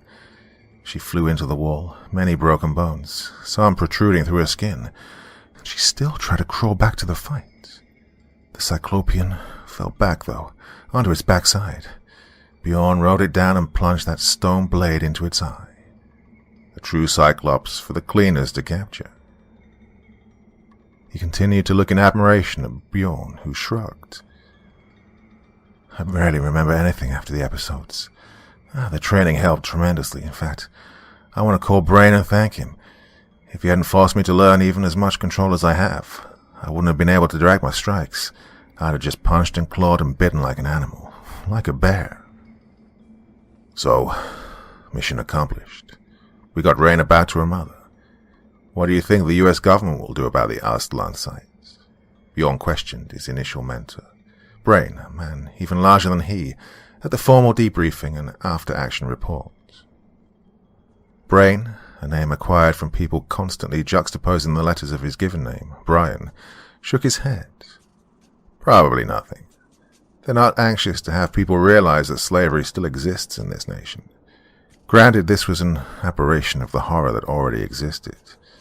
They just wanted to feed their pet monster. Let's face it, people will follow a religious leader more fanatically than most other kinds.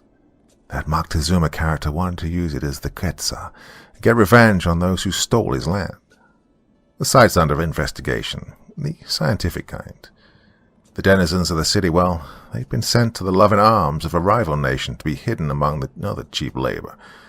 Good thing we have the excellent aircraft and night gas.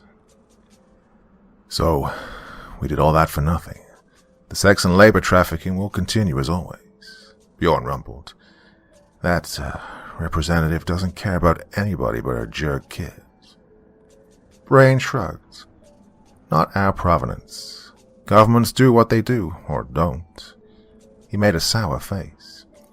Makes me sick too, cub, but this is a big deal. Think what would have happened had Moctezuma led his entire population, plus those of several criminal organizations with ties to him, and the ancient worship to attack the southwest states. A bloodbath of enormous proportions would have ensued. We're hearing rumbles that they may have more of those giants at other sites. I believe we may have to handle more of them in the future. So, what are the things? Nobody else wants to say. They just keep telling me that I may get to know after I complete field training. Apparently, I got more initial training than most. Will I get more field training as well? Does that mean I have to wait for years to know what killed so many of our team? Brain smiled, then laughed a little. We have to do some paperwork and hold a little ceremony, but you've been accelerated from field training status. You'll be a utility player rather than being assigned a single team. Art, Silvio, and Blue Jay have already highly recommended you, as have I, of course, and Ed. You're among a special few to get her endorsement. So, will you accept full-time official employment? Bjorn sat up in surprise, then harumphed in his own deep chuckle. What else is there? Besides life being an international matter of mystery.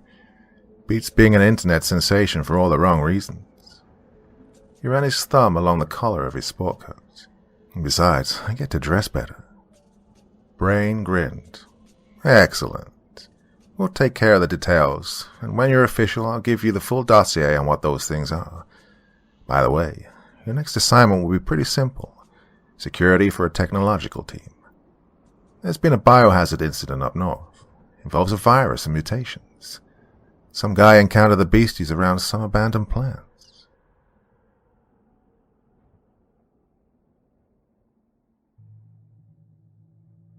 The Chile Diaries. I recently came back from a 3-month stay at the city of Valparaiso, Chile. It's a very beautiful and picturesque city, and an architecture student's playground. I recommend any of you to visit it if you ever have the chance.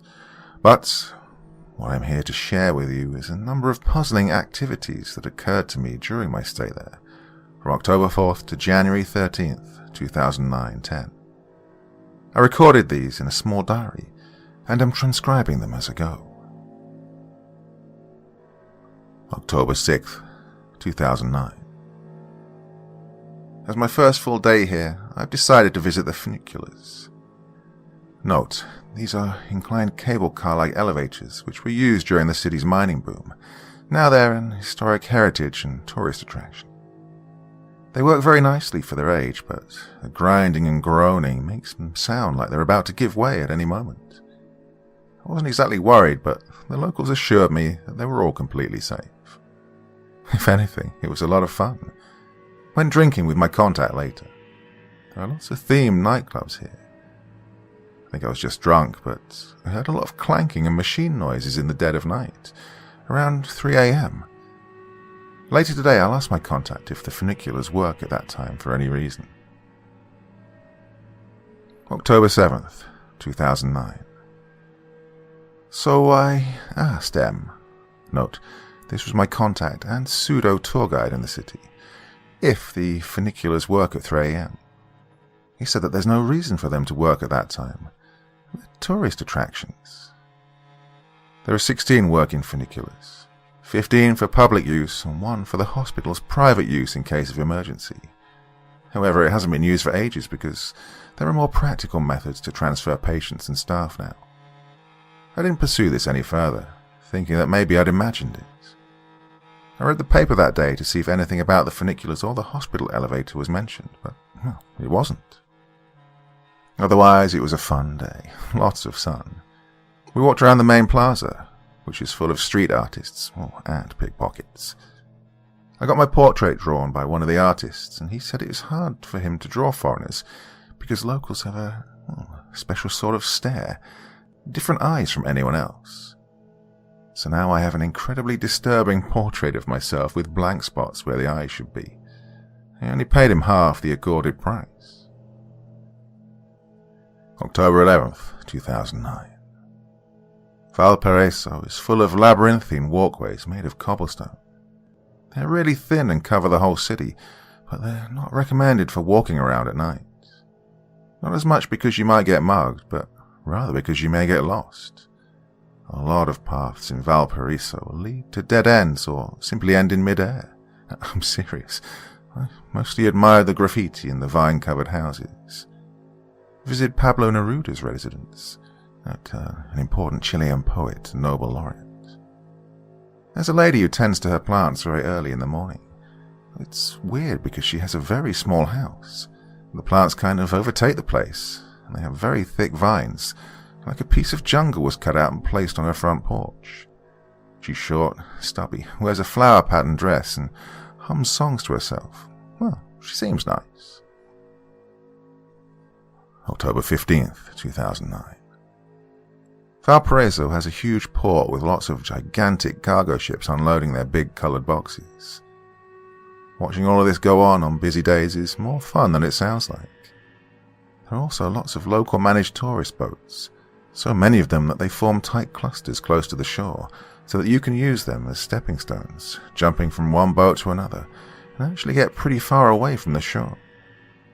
I took one of these tours and saw some really creepy jellyfish. There's a man who sits on the shore. Apparently he does this every day and is known by people as El Sordo, the deaf man. Well, he doesn't talk when spoken to, but occasionally blurts out short phrases in a very loud voice, which leads people to believe he's deaf. I guess he must be. During my time there, he spoke. It would be very fun to go on one of those ships and hitchhike to Africa or Japan. Wouldn't it be funny if he did it? October 17th, 2009. I got mugged today. It was obvious seeing as I was walking down the plaza in the dead of night. I was trying to hear something from the funiculars again. It was a glue sniffer, I think. Well, they're common here. Fortunately, I didn't have much on me and got out unscathed because someone suddenly appeared on the other end of the plaza and the guy took off. Didn't see who or what he was. He kept on his way and I just ran back to my apartment. October 18th, 2009. M chastised me and reminded me of where I'm not supposed to go at night. Then we went drinking because I guess that's how things are resolved between foolish tourists and angry tour guides. October 19th, 2009. Okay, I heard them again. There are definitely sounds coming out of the funicular dock at around 3 a.m. in the morning. They're very loud, like machines are being crashed against each other down there. What's different is that I heard people yelling over the sounds this time. Again, I read the paper and asked people, and nobody knows what the fuck I'm talking about. Most of them dismiss me as a crazy tourist. There's just no way that nobody else heard that. I don't know if it's the hospital elevator or not. October 23rd, 2009. The deaf guy from the dock has disappeared. He went and sat on that same spot every day for the last 3 or so years, so everyone assumes something bad's happened to him. Nobody knows where he lives. Well, he was probably homeless, or how to contact anyone who knew him. Locals have assumed that he made good on his promise to jump on one of the cargo ships, or drowned in the process. Very cynical about it. Well, I guess he was a pest. October 25th, 2009. Okay, they found him when he got caught in a fishing net. He's all bloated by now, although I didn't see the body. Em just told me over coffee this afternoon. Apparently there were jellyfish wrapped all around him. Oh, could it be that they dragged him to a watery grave? God, that's stupid. Oh, also, the garden lady looked at me weird today. I'm starting to get unnerved by that eyeless sketch. I was thinking it was some quirky souvenir, but, well, now I just want to throw it away. Em says I should keep it. Em's been taking me to a lot of places lately. October 29th, 2009. There haven't been many entries because I've already visited most of the places that I was interested in visiting. Most of the last few days have been eating and drinking with Em, walking around town and joining the locals in various activities, most of which I'm terrible at.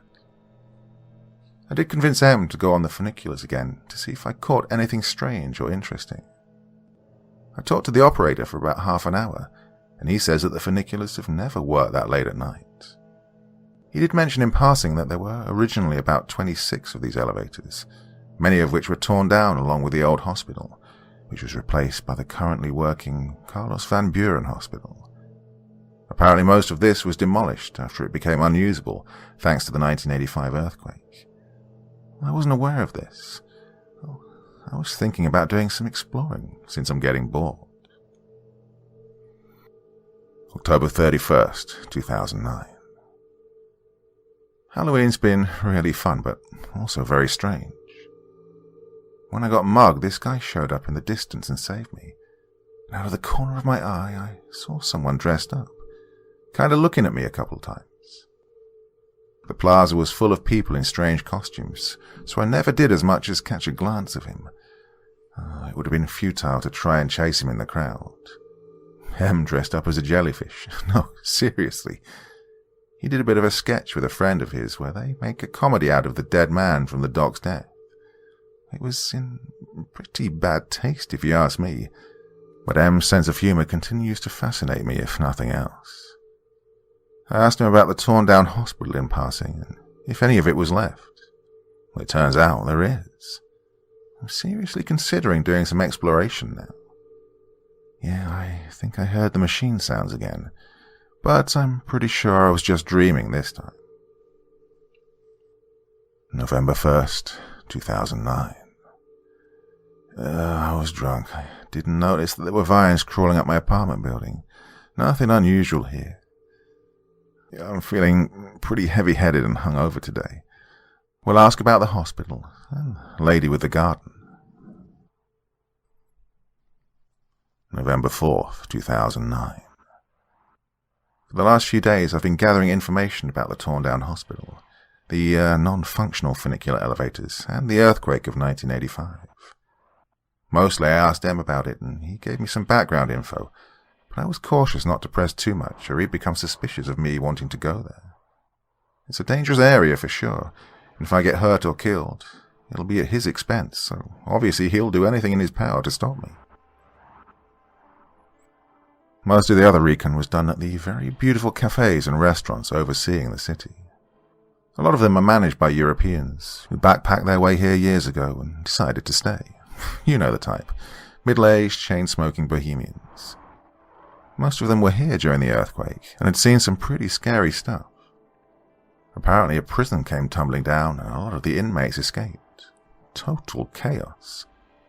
Something similar happened in Chincha, Peru in 2007. Note, this refers to the August 2007 Peru earthquake, where thousands of Chincha citizens also lost their lives and homes. I did some voluntary work there in 2008, and, well, it smelled of death. But most of the info isn't necessary. In reality, I've just been arming myself with courage to go there. Well, the truth is that creepy old place exploration is something I've had the opportunity to do several times, but never went through out of fear.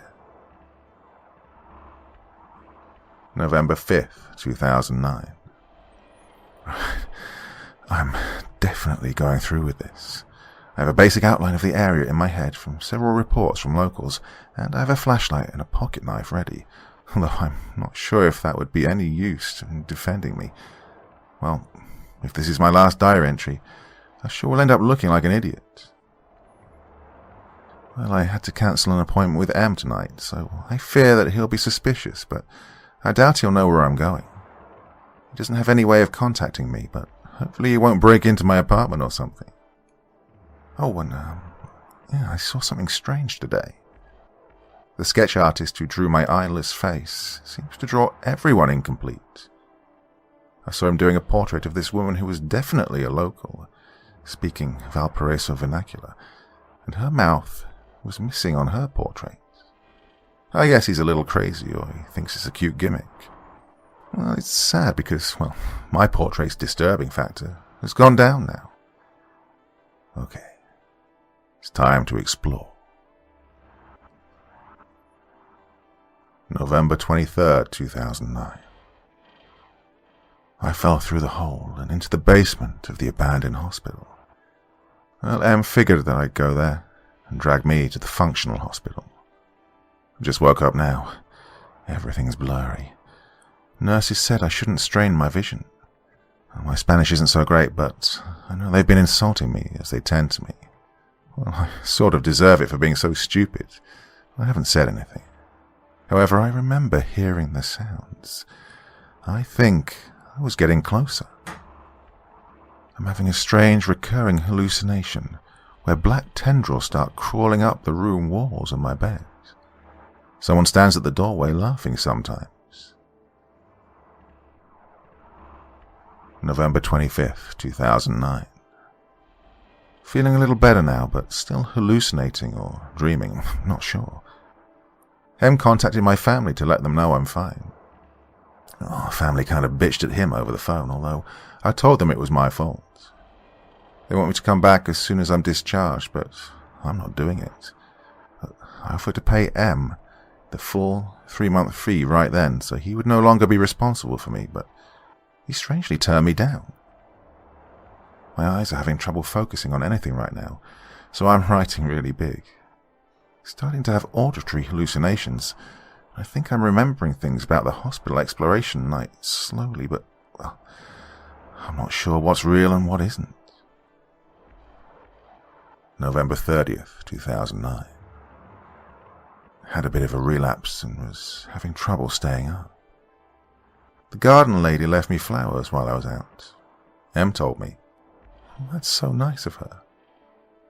Note: the following is in different handwriting. I didn't check previous diary entries during my stay at the hospital, as I was having enough trouble writing, let alone doing any extra reading, and I noticed these only much later. 7. Go home. December 5th, 2009. I've finally been discharged. I feel fine, except I get a little wobbly sometimes because my perception gets distorted. A lot of things seem to have changed in Valparaiso while I was out.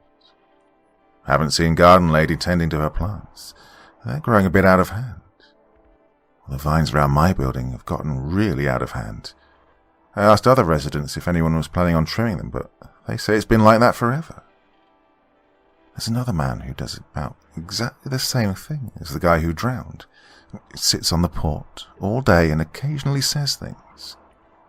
They say he's just an idiot trying to keep the legend of the man alive. People have been insulting and throwing things at him, but he won't budge. M is, a lot more cheerful and go-lucky than I would assume him to be after my accident. I guess he's trying to cheer me up, but he's keeping me on a tight leash at the same time. I think it's over between urban exploration and me. I've just noticed that the pocket knife I took with me that night is missing. I must have dropped it at some point. My eyeless portrait, which I taped up on my wall, has gotten really musty and old-looking, much more than it should be. I'm not sure if it's the humidity. Maybe that's making the vines grow as well. I've been having recurring dreams about that night at the abandoned hospital. I'm afraid that I'll start mixing fact with fiction, so I won't record them for now. December 8th, 2009. I've been sleeping a lot lately. I can't seem to focus on anything if I remain awake for more than 6 or so hours at a time. Em says it's fine and I should take all the time I need to recover. He'll be taking care of business meanwhile. I hadn't mentioned this out of fear or maybe light suspicion, but I think M might have some connections to the drug business. I've seen him out of the corner of my eye when he's not with me, and the people he hangs out with are definitely suspicious. That's a big part of the reason why I offered to pay him and end our relationship then and there after the accident. I've been having 3 recurring dreams with minor variations in the past days. Evidently, I've had quite a bit of time to sleep. I'll write these down now as best I can. Right, Dream 1. I'm at the hospital, the real one, not the abandoned one. Nobody else is there and I can't see anything through the windows. Sometimes it's because it's nighttime and there are no lights on. Sometimes it's clear day, but there's simply nothing outside of the hospital. At some point while I walk down the hallway, I suddenly and sharply realize that I've been stabbed in the stomach, and there's black, thick, pus-like ooze flowing out of it. The moment I realize this, the staff comes charging out from literally everywhere and carries me away. I can never remember their faces or any identifying human attributes. They take me to the abandoned hospital, lay me down in a bed in the middle of a dark room, shut the door and lock it. Now at this point, something starts to emerge from under the bed and take form next to it, as if it were a million tiny creatures forming into one giant one. Well, I tend to wake up somewhere along this point. Dream 2. I'm walking down a tight street with buildings on either side. There's some sort of makeshift metal beamwork creating a spider web that connects the roofs of the buildings. From this webwork, there are children hanging, dressed in rags, pointing and laughing. Other times they're holding knives and pointing them down at me in a stabbing motion. Sometimes Emmy's pushing me along as if I were his hostage. Sometimes he's waiting for me at the end of the path. Occasionally he talks, but I can never remember what he says. I always wake up before making it to the end. Dream 3. Oh, I was gonna write this down, but I suddenly forgot it. Well, I remember Emmy's in it as well, and it has something to do with the man that drowned. Oh, there are only flashes and hints. Oh, this seems to evade me. Strange. I think I'm going to look more into those machine sounds. December 11th, 2009. Right. 3 major developments. 1. Em has been very dodgy lately. On one hand, he wants to hang out with me, probably to make sure I don't go around trying to get myself killed. But on the other hand, sometimes he'll disappear for a whole day, and I have no way to contact him. He then eventually appears and acts like nothing's happened. I don't want to bring up his disappearances because I'm afraid he'll catch on to the fact that I know he's dealing. Well, I'm fairly sure that he is. 2. The eyeless portrait has really been bothering me lately. Maybe because I temporarily lost my sight after the accident, and the coincidence seems creepy. Maybe because everything else has been a little crazy lately. I threw it out. I went down and tossed it into the trash bin. I turned around and started walking back to my apartment when I heard a really loud crash. A pack of black dogs that looked really starved had just knocked the bin over and were tearing my portrait apart. Maybe they were actually looking for discarded food, but obviously it freaked me out a little. And 3. I'm hearing the machine sounds every other night. I've set up a tape recorder since the sounds are so loud, but they always show up muffled on the tape. Mostly I just hear dogs barking and other normal sounds. I played it for one of the Boho Cafe owners, and he said he spotted nothing abnormal. This is preoccupying because, well, maybe the sounds are in my head. I was hearing them since before the accident, so, well, am I going insane? Someone needs to do something about those vines.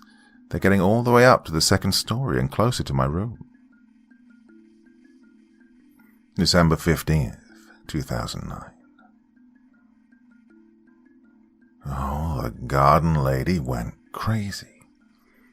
She's been yelling at me from the street, and I can hear her all the way up here. She keeps yelling at me to go home, to stop tormenting her, to get out of the city. She keeps repeating these things. At first, she sounded angry, but now it's more like she's imploring me.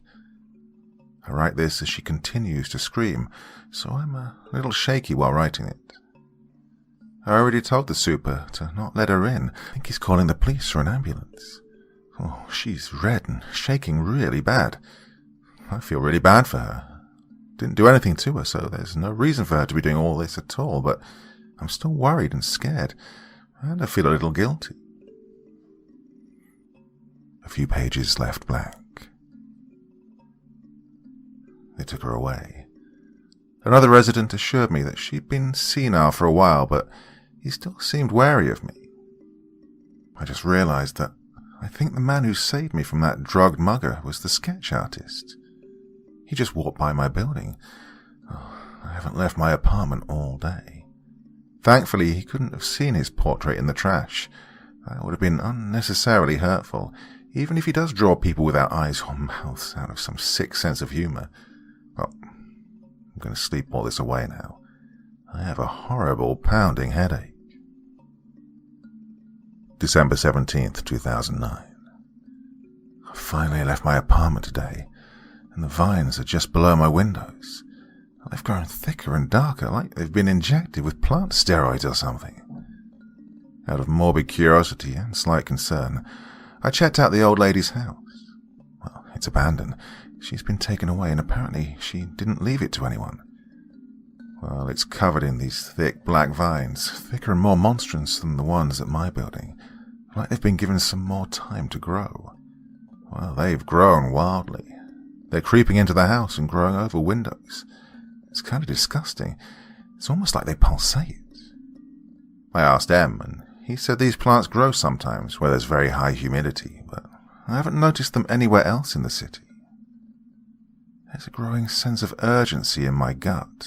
Somehow I can feel like I shouldn't have thrown that portrait away after all. A few pages left blank. Protecting me? December 20th, 2009. My family's been calling me lately, begging me to come back home for Christmas. I understand their concern, and it's a fair request, but for now I feel like I actually have to do something here. Everything that has transpired is just so scary and weird, so just to let it go and move on with my life as if it had never happened. No, I just want to know what the machine's noises are, and if I really am hallucinating them. What happened to the garden lady, and why there are those vines around her house and my building. Also what the sketch artist was trying to do, and whether they were trying to help. And I've just realized that the sounds come up when M's gone. Oh, I'm sure M fits into this somehow, except I don't know what this is, or whether it's something at all. Maybe they're just a string of unnerving coincidences. Maybe I'm just not used to this place, or maybe I'm going insane. But there's just no way I'm leaving now. Not until January at least. December 23rd, 2009. While I was locked in my apartment, cowering in fear of a senile old lady, the imitator disappeared and showed up drowned a day later. You know, the guy who was doing the same thing that the other man was doing before he drowned. Well, he must have been insane as well. Again, covered in jellyfish. Oh, the jellyfish here are really grotesque. Unlike your usual fare, they're very dark blue or violet, almost black, and hardly translucent at all. Really ugly with long tendrils. Maybe they're man-o'-wars? Well, they do float awfully close to the surface. I took another boat tour today to observe them more closely, and even thought of snatching one up to study them, I guess, but, well, they are seriously disgusting.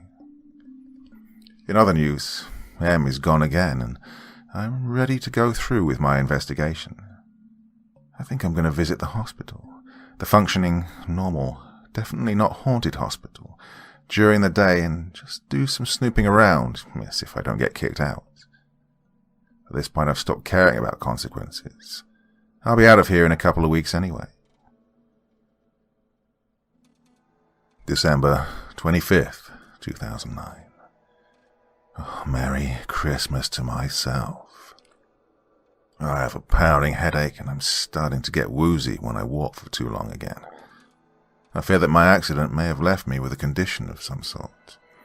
But I'll have to get it checked out when I go back home. I'm a little low on cash. Well, actually, that's a lie. I'm nearly broke. I can't touch the money for the plane trip back. It's Christmas morning, and there shouldn't be too many people at the hospital. I'll take a note of anything worth taking note of. December 25th, 2009. Double entry will write while still fresh. Okay, so there is a connection between the hospitals. New hosp, old hosp, hidden inside a machinery room. There wasn't a lot of staff around, so I took a good look around, looking really innocent and carefree. Most people hardly notice my presence. Who goes urban exploring in Christmas? So I actually spotted the one funicular that's reserved for the new hospital. I think I said something about it earlier. And I noticed how it doesn't really lead anywhere. So I also think I saw something weird down there in the chasm of the funicular works. So I took the emergency stairway down to the basement and noticed that there was a really old wooden, musty black door towards the end. Armed with little more than a flashlight, I eventually managed to make the door budge.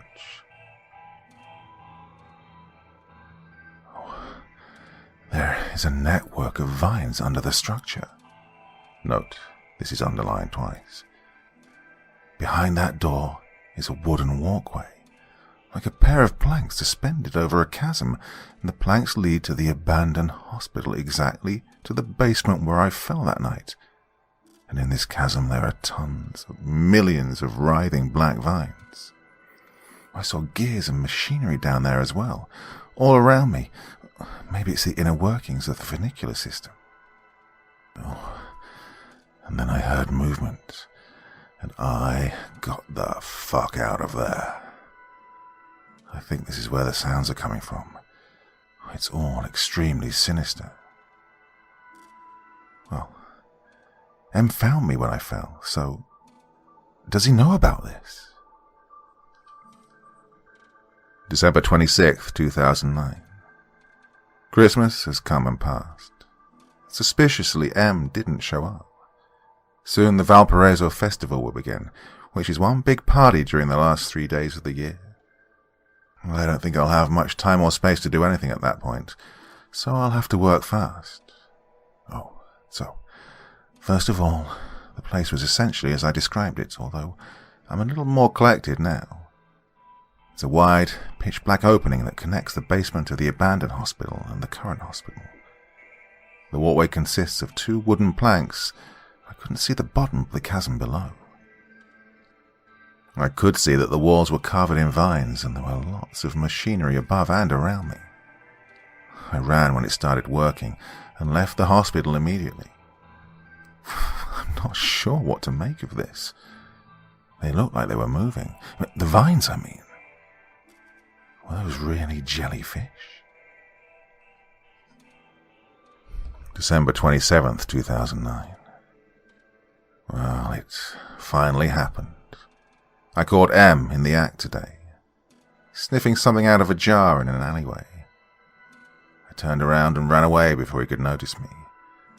Whatever was in that jar was extremely potent because I could smell it stink from where I was, and my headaches have been getting worse since then. Only now have I noticed that the vines around my building have extended and wrapped around my room in a sort of spiral formation. One of them is right on my window pane. I took a closer look at it. It looks like it has tiny suckers on it. I'm afraid to touch it. I wonder if this stuff is made into a drug somehow. Well, they don't smell bad though, they just look hideous. I've been hearing the machinery really often now, and not just late at night. I don't know if it's the same effects of the drug, or the paranoia, or the vines, or a combination of everything. From now on, I'm keeping my diary under lock and key, just in case M decides to break in. I'm slightly afraid that he saw me.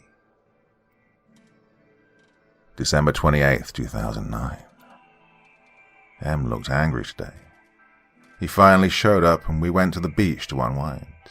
Well, he was courteous and told bad jokes every now and then, but he's obviously a different person.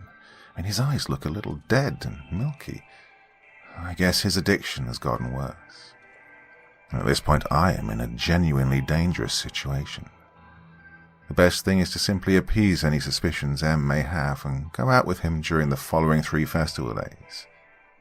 I've moved my diary to a loose floorboard so that M won't think of trying to break the safe box open, and that's far too obvious.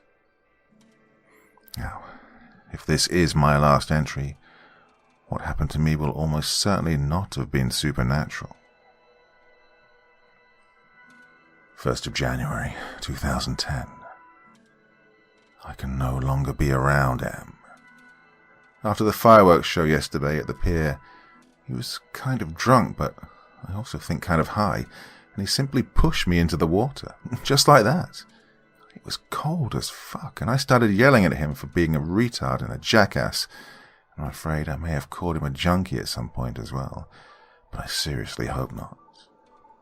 But when he didn't answer, and simply stood there staring at me with that idiot smile, I started asking him to help me out, see if he'd react. There was something wrapping around my ankle at this point, something phantasmagoric and almost not there. I know that as soon as it touched me, I felt this surge of something. I can only compare to when I got accidentally electrocuted at the age of 12, except it was infinitely more pleasant. But at the same time, it was a sort of pleasure that grew boundlessly and immediately became scary. Half-heartedly, I continued to yell at M. He finally, almost grudgingly, pulled me out.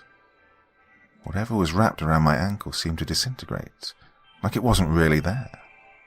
Well, maybe I was drunk, but I'm simply not going to accept that possibility at this point. January 2nd, 2010. I passed by the garden lady's abandoned house again today. It's a complete disaster. Looted, windows broken, and the vines have grown madly out of control, but it looks like someone's chopping them off at the same time.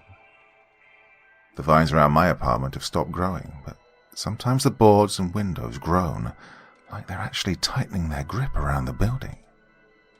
This is completely ridiculous. M stopped by my apartment today. He looked angry. I put on a poker face. He demanded the entire sum of the 3-month tour because he wasn't going to keep worrying about idiots like me. Well, I didn't reply. I simply grabbed the cash, shoved it into his hands, and said goodbye. He kept asking why I wouldn't remove the chain lock on the door and let him in. Oh, his eyes were bloodshot. I simply shut the door, and he stood out there insulting me for a while, but then left. The other residents minded their own business for the most part. January 4th, 2010. I've just realized that I slept through all of yesterday. My headache won't recede, although at least it hasn't gotten any stronger. If anything, it's tolerable. My room has become really dirty and a bit smelly. I think it might be the vines. I keep asking the super and the other residents when the hell they're going to do something about it because it's stinking up the place, but they simply look at me strange and whisper a few words to make me go away. The super asked me if I needed money for food yesterday. Well, I've been throwing up a lot, so I guess I look a little scrawny. Maybe I should take a bath, but I think the pipes are clogged. Hell, it wouldn't surprise me if it's the fucking vines. I haven't left the room in a while now. Someone knocked on my door a few hours ago and asked what was wrong with me. I replied that nothing was. They asked again, softly. I repeated my reply, and they left. I'm starting to feel like I'm missing out on something here. Oh, and yes, the machinery's sound is constant now. All day, all the time. I've given up asking people about it. It's such a normal part of my routine that I hardly even remember that it's there. I'm surprised of how well I'm functioning despite this and the headache. January 6th, 2010. I've been feeling weak lately. I have enough food to last me for a while, so I don't really have to leave the apartment. There's more groaning, and the machine sounds are intensifying. January 7th, 2010. I look a little skeletal. I think I need to shave one of these days. Maybe I just look unkempt and a little pale, and that's why nobody wants to talk to me. You know, there's not much sunlight getting into this room because it's like the vines are going out of their way to cover my windows with their slimy, thick shit. I've given up going out. I've given up on my investigation. Note, that word is underlined. I find myself longing for M's company. Oh, I also get flashes of the hospital. But I don't know which hospitals. I think it's just one hospital and people only see like one, and for some reason I see both of them. Fell asleep in the tub today. Woke up freezing. I still feel dirty and sweaty and musty and old. January 8th, 2010. I know I should get checked in. I know, I swear I know, but I don't want to go to the hospital because I'm afraid they'll take me to the other hospital. And I know this is irrational. I know, but I still don't want to. I don't want to leave this room. January 10th, 2010. I've changed my mind. I want to go home. Lots of people knocked on my door today and I scared them away with a type of voice I didn't know I had. I threw things at the door and eventually they went away. I want to book an earlier flight, but I can't. Oh, I crave for something, but I just don't know what. I can't keep food down. January 11th, 2010. Too tired to write. I'm incapable of an erection. I think. Oh, and diarrhea. January 12th, 2010. Today my next door neighbor came with a doctor who resides in the building. They said they'd help me, but I said I didn't understand because, as far as I know, I didn't need any help. But if he could do something about those vines, that'd be nice, I said. Also, make sure that M doesn't come back because I don't want him around, I said. Long pause. Stressful silence. The apartment groaned. They insisted and I yelled at them, again with this voice I didn't know I have, that my flight would be here tomorrow and they wouldn't have to deal with me and they could live in their stupid city the rest of their lives in peace with their vines and their drugs, oh, and their crazy hospitals. Finally, they left. They just want me out of here. It's okay, I understand it. It was cute at first, but I overstayed my welcome. It only saddens me that I'll never get to the bottom of this. And that was the final diary entry. On the flight back, I vomited thick black bile 3 times. I was rushed to the hospital as soon as I got off the plane, where I began to apparently bleed from pretty much everywhere. There's still nothing conclusive about what happened to me. The doctors at least provided a million different possibilities, but not a single concrete answer. They also tested me for drug use. My parents described how I looked to me. Apparently I was absolutely ghoulish. Pale skin, hadn't shaved in weeks, emaciated, skeletal. In short, a million times worse than I thought when I looked at myself in the mirror. As I took a cab to the airport that last day in Valparaiso, I saw the lady's house one more time. Someone was chopping the vines off, the thick juicy parts, and putting them in a bag. Was it M? Oh, I don't know. I thought so for a second.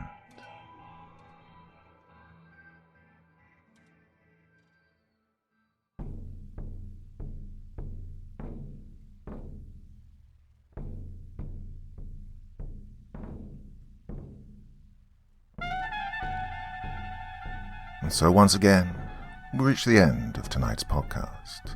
My thanks as always to the authors of those wonderful stories, and to you for taking the time to listen. Now, I'd ask one small favor of you. Wherever you get your podcast from, please write a few nice words and leave a 5-star review, as it really helps the podcast. That's it for this week, but I'll be back again same time, same place, and I do so hope you'll join me once more. Until next time, sweet dreams and bye-bye.